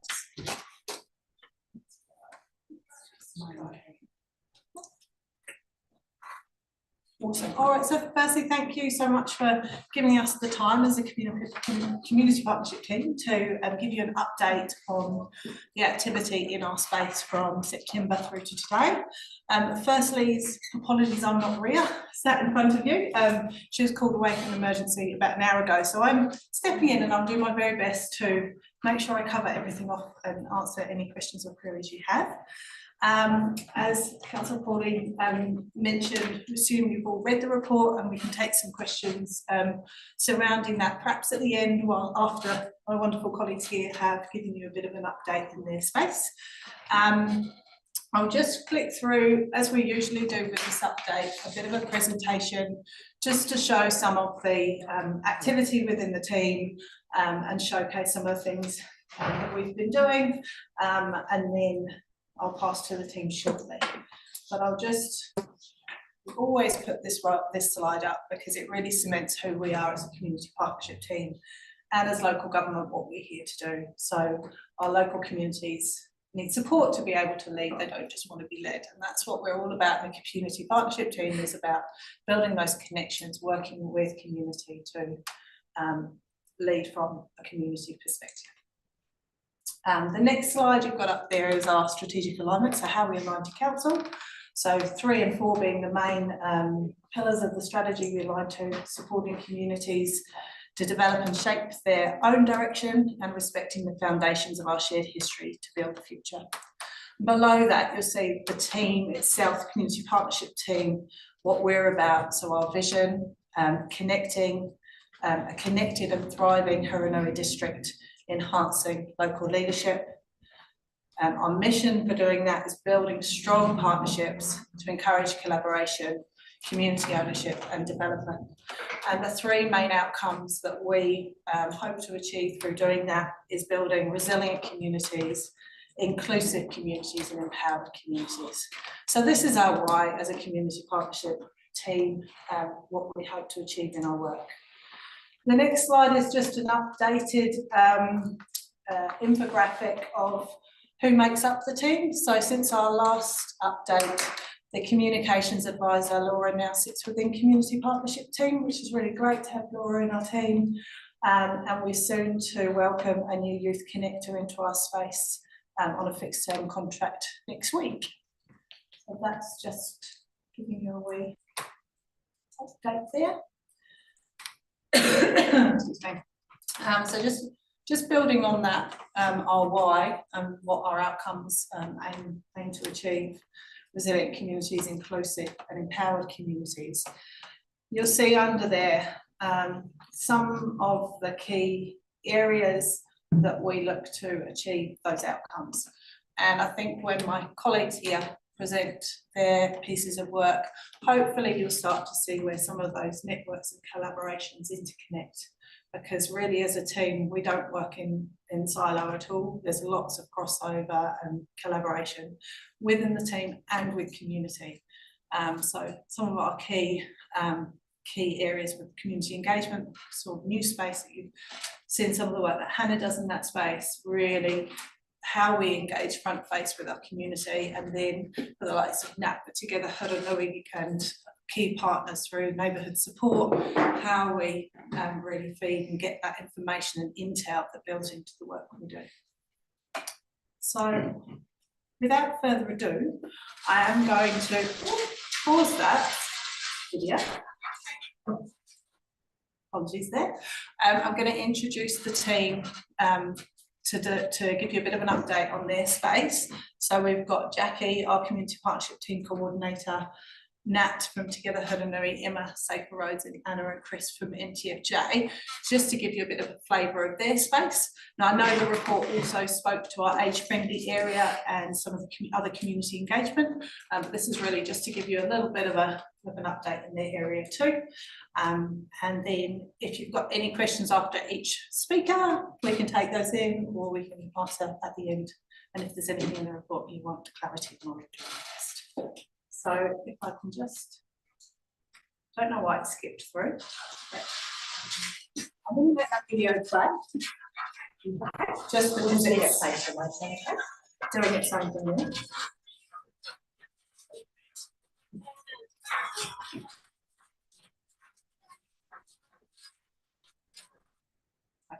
And I'm gonna pass to Jax.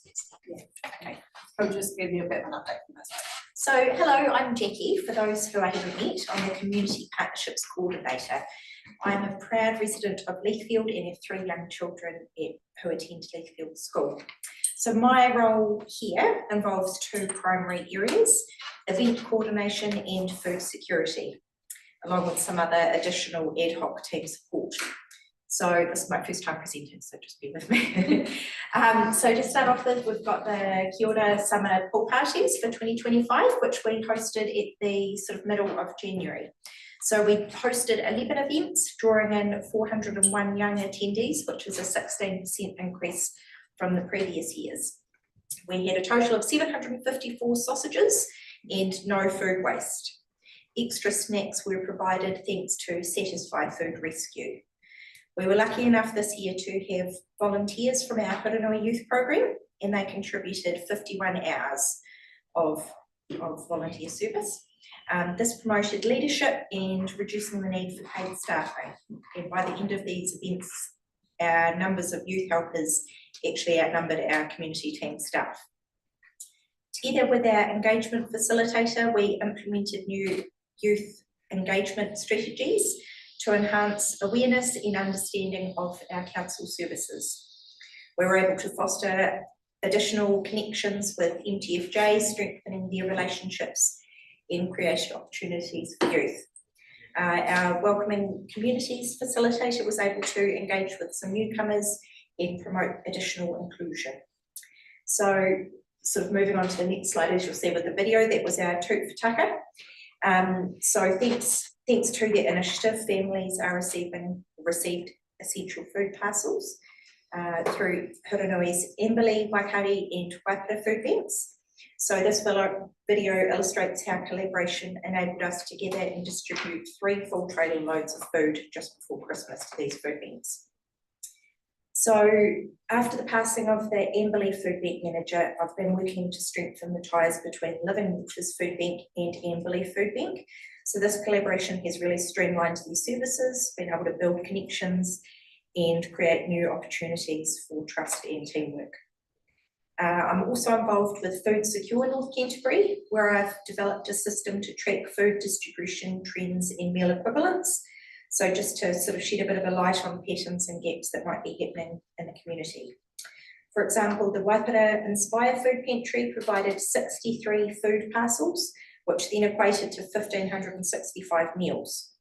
This method more accurately reflects the needs of households, particularly larger families supported by this particular food bank. I'm also collaborating with the Food Secure Network to create a Huronui base for Satisfy Food Rescue, which will hope to enhance food bank accessibility as it's now located in Kaiapoi.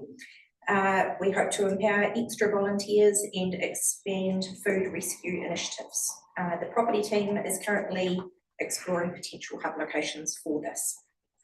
I'm also forming a working group to address food insecurity and build a resilient community, ensuring that no one in Huronui goes hungry in partnership with Together Huronui.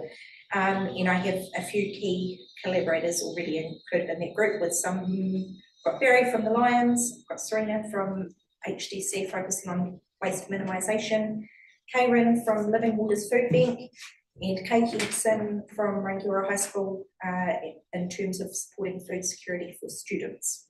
So I look forward to expanding this network and keeping you informed about our next steps.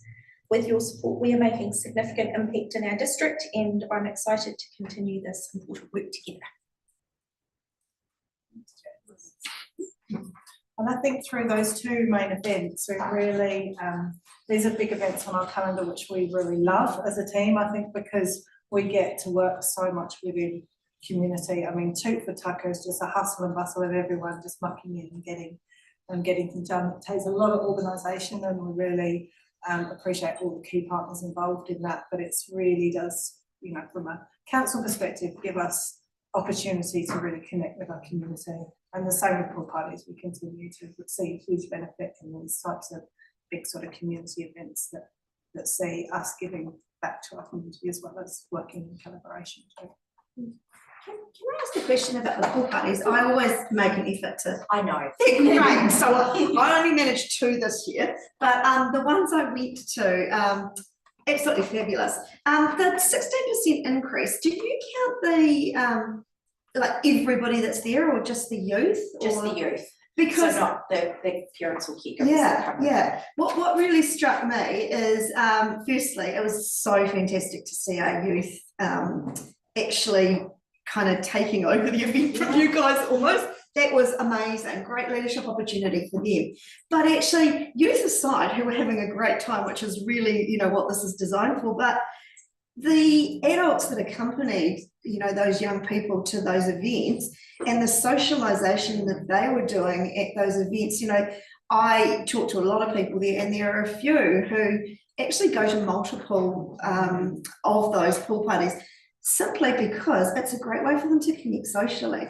So I think it's kind of a, you know, your initial goal of providing something fun for our youth, but then it has that other, you know, kind of fallout as well, which is so positive. Yeah, absolutely agree. The great thing with having those extra people from the youth program that were there to help meant that it sort of led for us to be able to actually go and have some really good conversations with some of the parents or caregivers that were there and actually just have a bit more of a conversation instead of sort of Feeling like you're stretched. Yeah, but anyway, thank you for those events because, you know, they are becoming more and more widely known about, you know, I think attended, and 16% up on just the youth is great, but there was certainly more adults. It wasn't a drop and go, it was actually something for everybody. It's awesome. Awesome. Any other questions in regards to Jackie's presentation? Okay, we'll move along the team, shall we, Natalie?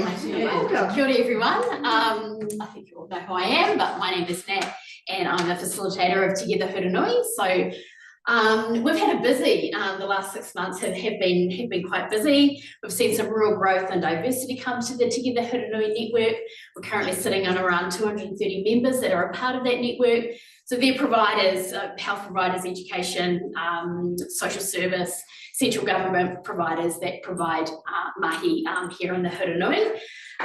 We've developed a really great collaboration between Te Whatu Ora, the Heart Foundation and Waitaha Health around our Cheviot Wellbeing Expo, which I'll talk about shortly. And so that's been a really great networking opportunity, and they've introduced me to other kind of key stakeholders, which has been really helpful. We've also been working on a really close relationship with Titai Marakura, who are the social service provider outside of the marae up in Kaikoura, and so that's been a really great collaboration. They're doing a lot more work in Cheviot and Waiau this year, so that's been great to do that. I guess one of the big highlights is we finally got some new branding for Together Huranui. This has been a long time coming, but Create Design and Rangira have put together some really great branding material for us. I've brought some flyers along, so please take one if you would like to. We've also added Rural Support Trust and Community Wellbeing to the Together Huranui steering group, which is great, just to have them a part around the table, and they join our education, health, social service and police stakeholders in that group. Our first Together Huranui Hui of the year will be around family harm. We are hearing from our local police that family harm is on the rise in our district, and so we'll be hearing from Aviva, Matawaka, the MSD, family violence coordinators will be presenting at that, alongside the ASB community coordinator who works with victims of family harm to ensure that they can retain their resources. So yeah, important for our network to be aware of what kind of support is out there so that they can refer clients onto that if that's what is needed. A stakeholder hui's, which I think I spoke about the last time I was here. So that's where we pull together education, police and health here in Amberley and up in Cheviot. And basically kind of hear what's happening on the ground, just so that we are aware of any gaps or where the need is. And so we're looking at starting them up in Waikari Harden this year as well. We've also added Titai o Marakura to those to those huis, alongside community wellbeing, which has been really helpful because sometimes not all the information is in the room, and so it's been great to have community wellbeing to talk more about the services that they offer that maybe the health centre is not aware of, maybe the local police aren't aware of, and the same for Matakura as well. Our Snacks in Schools project has grown and now is covering 10 schools, so 10 out of 13 Hurunui schools now have the program. So the Snacks in Schools is simply just lunchbox top-ups. So Hamner Springs and Wire are the latest schools to be added to that program. The Main Power Pantry, which is our, in essence, it's really a food bank, but a freezer in three of our schools. That will be up to 4 schools, and that project, by the time we get to 4 schools, will be at capacity. So that project is funded by Main Power. Probably over the last 6 months, I'm spending a lot more time in community, so connecting, chatting with people, and I guess as a result of that, I'm hearing a lot more, and so often do get calls from different people in our community, whether it's in education, health, police, around a gap, and so able to, I know in the youth space, I've often pulled Jo in to be able to feed into that, but yeah, hearing more about kind of what's happening on the ground and then able to respond to that. So what's next? Next week, we're bringing Dr. Miriam McCaleb to Amberley School for a Growing Great Brains workshop, and that piece of work has sort of been around a gap that we're seeing in early childhood education, the impact of technology, and students not being ready for school at 5, not ready for that classroom environment, and so there's been a real gap that we've seen in that. And that's come from the Amberley stakeholder huis. Health are talking about that, and education are talking about that. So Miriam will be great, and we're really excited about having her come along. I think we've got around 80 people that have registered for that event, and probably, I don't know, 60%, 70% of them are early childhood educators, so they are very aware of this and looking to get some education in that space. And just finally, I'll just talk about the Cheviot Wellbeing Expo, another initiative that's come out of that stakeholder hui up in Cheviot. Cheviot has, experienced a few sudden deaths over the last 18 months or so, and the feeling was that it would be good just to go up there and I guess communicate to our Cheviot community all the wonderful wellbeing resources that our locals can tap into, but also bouncy castles, face painting, ice cream truck, all that kind of stuff to kind of bring the community together and have a good time there. We're aware that the Pacifica population up in sort of our Cheviot Wire area is increasing too, so it's an opportunity for us to connect with them. And I guess sort of under the radar too, we're thinking about vaccinations. Vaccination rates kind of across the district for under 5s is not meeting target, and particularly in Cheviot. And so we've got a number of providers that will be coming on the day, providing information, but also opportunity if parents want to get their children vaccinated, or they want to get the flu jab, or they want to get a COVID booster, there will be the opportunity to do that. So thank you, Natalie. You've been really busy. Yes. I would be really interested in any data that you've got around those childhood vaccination numbers and how they sit, against national data post-COVID. Yeah. But any questions or comments from our other councillors?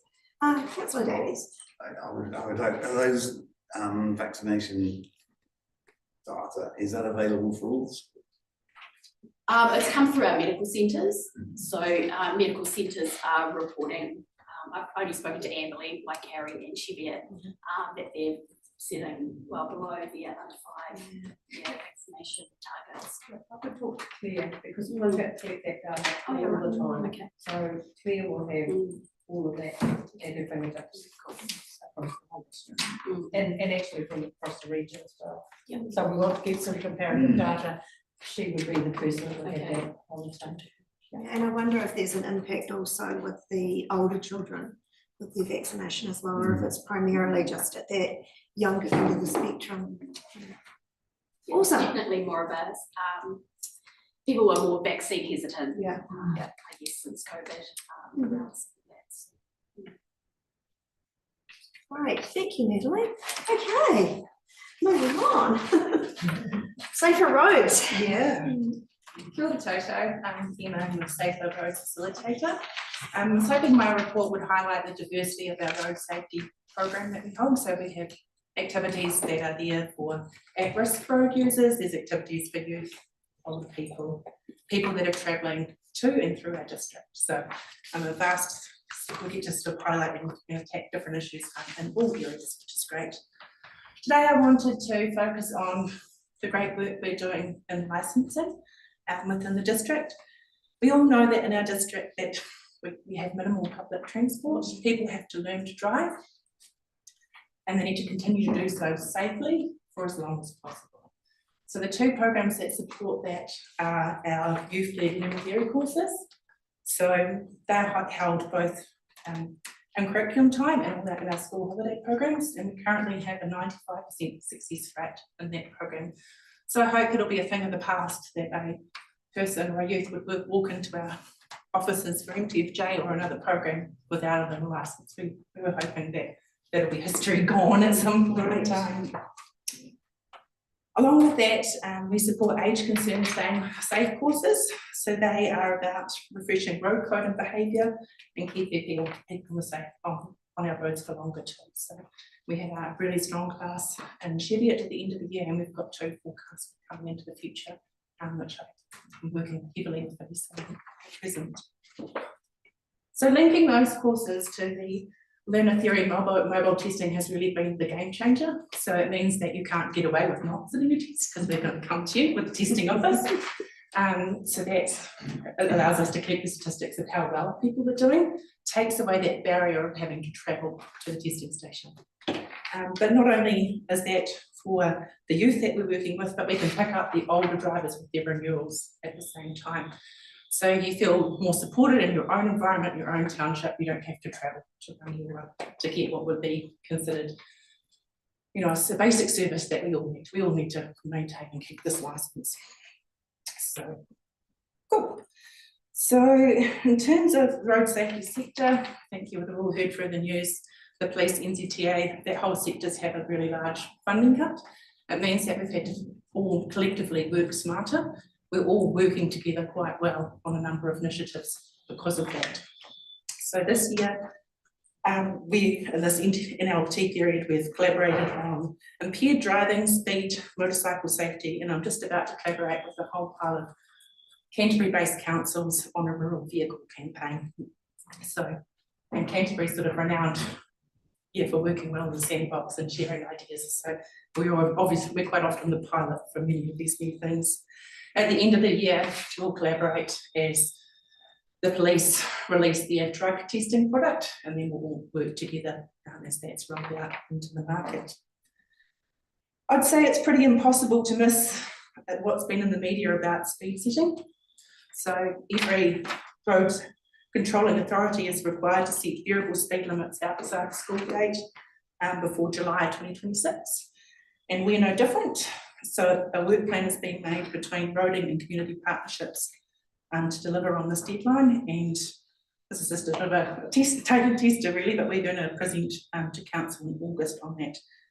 We are currently consulting schools, so you might hear of us asking in terms of the time periods that they would prefer to see in the district. So it's a project.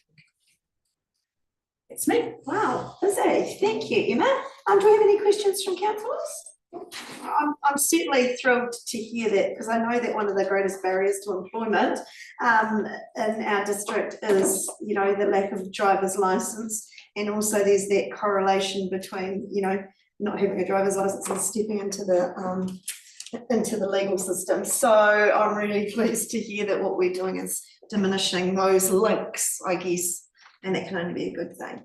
Anna, are you next up? Okay. Thank you all for having me here today. My name is Anna. I'm the Youth Connector for NTFJ, alongside my wonderful co-worker here, Chris. So we've been in the program for a year now. And over this time, it took a little while, but really feel like we've settled in, and we're actually seeing how the program's working, how we can offer help and support, and barriers that are within our youth today. So I'm just going to bring up a couple of examples for now. So one of the barriers, and Emma, Justin, you both just highlighted on that, transportation. So we're seeing a lot of our youth living in remote locations. So with that, they're also coming with their learners, which is awesome. but not with their restricted. So this is putting a lot of pressure on families, but it's also putting that ability to get to work. So that's quite major. So we're finding a lot of our support is with licensing. So we have Emma for mentoring, which has been amazing. We also use an outside provider for lessons, and we're paying for licensing as well. So that's been quite a bit of our work, but not the majority of it. And the other barrier that we're really seeing at the moment is that the youth are coming to us. We strive to make the right fit. So we strive to have the correct employee meet the correct employer, and to be a successful relationship. But the youth that we're seeing now possibly don't have that work ethic. So they're coming through. Classic example is that I met a youth on Friday and presented really well, spoke very well. Yes, I can show up to work reliable. Yes, I have got great references. Yes, I've had all this work experience. But the stars weren't aligning for me because I actually knew one of the employers that she was mentioning. So we rang the employer, and it's not all as it seems. So what we're finding is we meet youth. I meet youth in a little room, chat to them, and as we were talking about, present really well, but it's not. They're looking good on paper, but it's not the reality there. So with this information, Chris and I, sort of right from the start of when we set into this NTFJ, we came up with an idea of building work readiness programs. So from this, we've done 1-day workshops, we've done 3-day workshops, and with these, we put them into practice. So we put them into work experience with REMA, with the biodiversity team, 35-degree days in Scargill, digging, mulching, doing all that good stuff. We're getting a gauge on their work ethic, we're getting an understanding of where they would fit within employment industries and what would be a good fit with them, communication styles. We're doing CV creating, we're doing interview skills, we're even setting up mock interview stations in here and getting some of the HDC staff to just come and be, a potential boss for them. So putting them into that pressure moment as well. So we're just trying to, while we're trying to educate them, we're trying to sort of divulge a little bit of information about them just so we can create that correct fit. A shining example is we had one gentleman present to us, and of all my years of meeting people, I've never met someone like him before. And I'm not a negative person, but I was really trying to figure out what industry that this gentleman would fit in. Because one of my questions to him was, so tell me, what are your talents? And his answer was, well, I'm blunt. And I'm like, okay. So from that piece of information, and Chris met him, Joe met him, because I really need to verify with myself, am I going down the right line with this guy? But we put him into the work experience situation, what a worker. Tell him once, gone, and just hard worker. And from that moment, we're like, right, we can see where you're going. So we've placed him into a job, and from that, we are supporting the employer because he does need support. We're continually in communication. The employer understands possible his personality, uniqueness, but with that sort of information, we're getting a bit of a better understanding. So in a nutshell, we're creating workshops, creating work experiences, because we're really feeling that we need to put the NTFJs through the paces a little bit just to get a true understanding of them. So where to from now? We've been working with 4 local schools quite closely.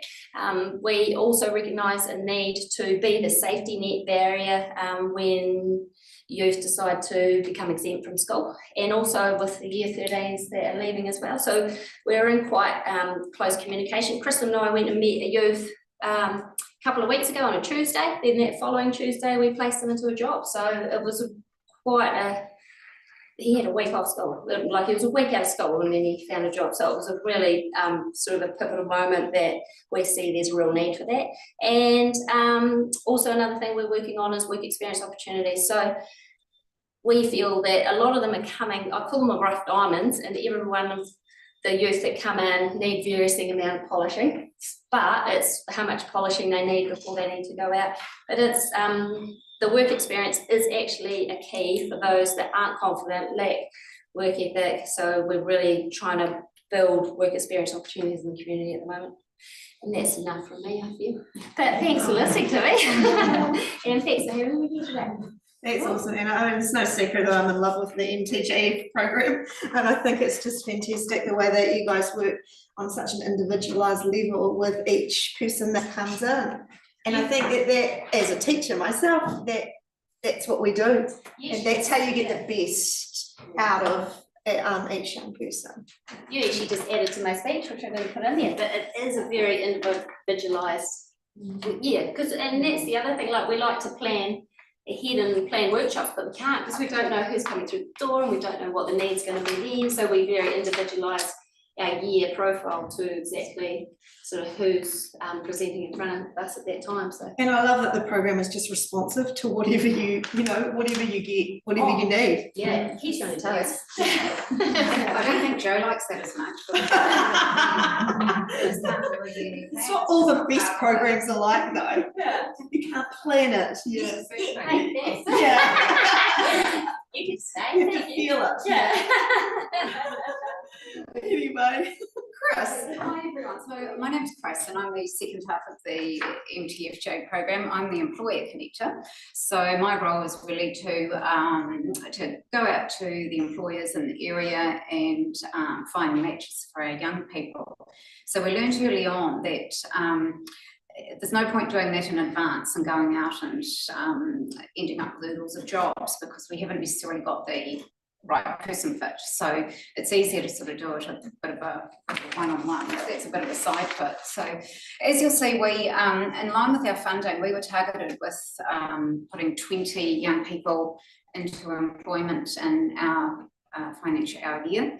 So at the moment we are sitting at 40. We're already at double our expectation and we have 3.5 months left on our year till the end of June. So we're fairly confident we will place at least another 10 and if not more.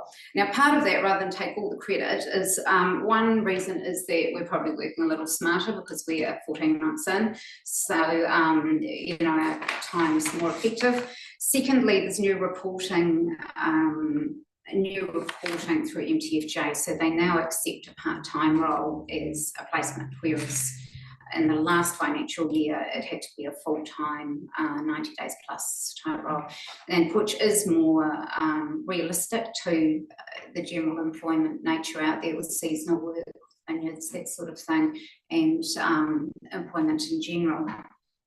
So I don't know if you can read up there, but we're giving ourselves a wee bit of a pat on the back because we've actually come in 4th in the to date in the whole of the South Island, and being a fairly new team where the program, as you'll know, really had sort of been defunct for quite a long time.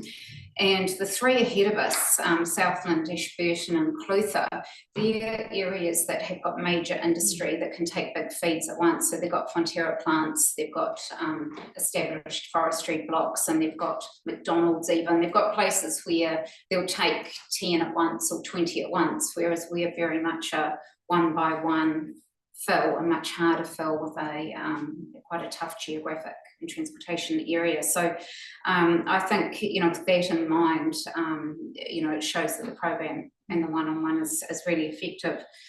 When you break it down by industry, it's interesting to note when you look back at some of the trends with the MTF program, HDC is actually our main employer for MTFJ for the 4 years going back. They're the ones that have taken most of the young people, cadet schemes, water meter reading, some of them are contractual. So, you know, we're a big player in here ourselves, and we're setting up a cadet scheme at the moment, or refreshing it to look further into those avenues. Stats are always an interesting thing because when you look at the areas of employment, agriculture features as our main one, but when you take industries like Proseed that have taken probably 15 of our young people, that makes your stat look huge, but they are seasonal roles. So when you break it down into actual placements in the Huranui, hospitality and retail is actually our biggest area, followed by agriculture, and farming and trades are actually down quite a lot of placements, a lot fewer placements, as opposed to the national average where farming is the highest, followed by retail and hospo again. So Anna talked about opportunities. We're looking at trends, just looking at some stats to look at trends gone past to create some targeted training in the future.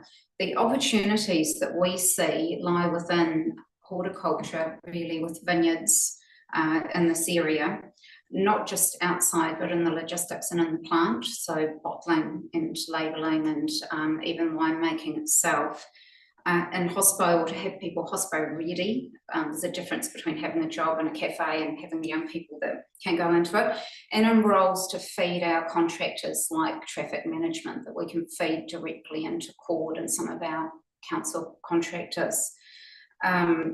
We find we can't fill, we've got a number of positions available and always do, but we're not able to fill the labouring roles, the farming, like Pātaua, factory roles like Harris, Daikin.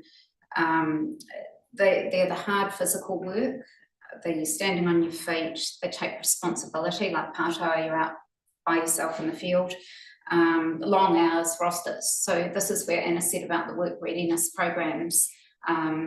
We have these employers coming to us, but it's where there's a gap and where, you know, we can't just send the youth that we get out to them. So that's where we see need for the training. Geographical issues, transport and accommodation, of course, are our big issues. So also getting young people to these roles or to Hanmer, where we have a lot of gaps, and getting them accommodation there are problems too.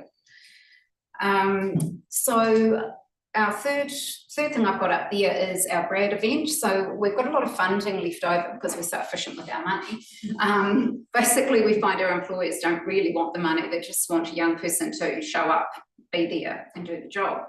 So we have decided to use some of our remaining funding for the year to invite Brad Olsen down for a 2-day event.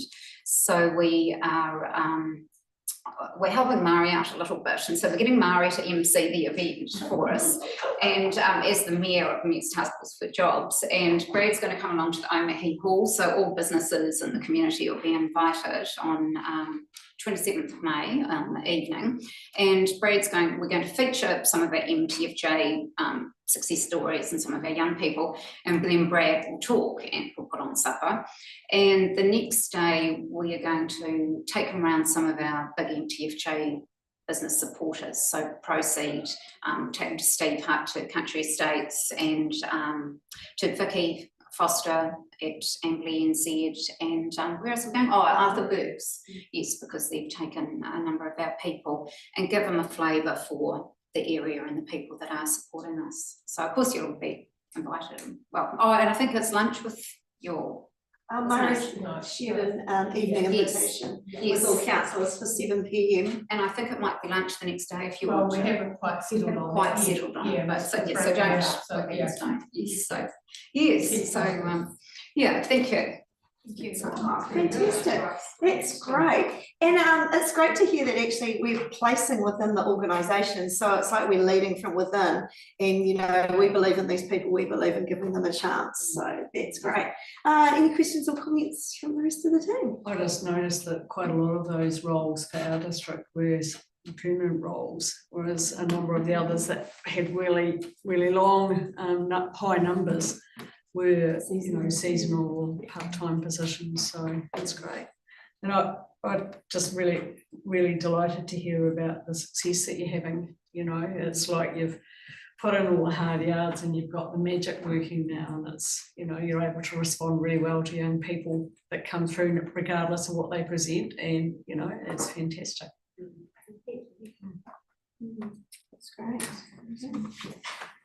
Can I just say, you know, when you can't underestimate the work that the community team does, and when I'm out and about with other councillors at events and things, and they're talking about the challenges that they have in their communities, and I often find myself saying, oh yeah, our community team does this and our community team does that. So actually, you know, you guys, you really punch high in catering for the needs of our district, and you know, they're not needs that traditionally would fall to a council, but you know, they're important well-beings. They're actually, you know, they form the heart of our community. So thank you for the work that you do. It's always I always love hearing your responses.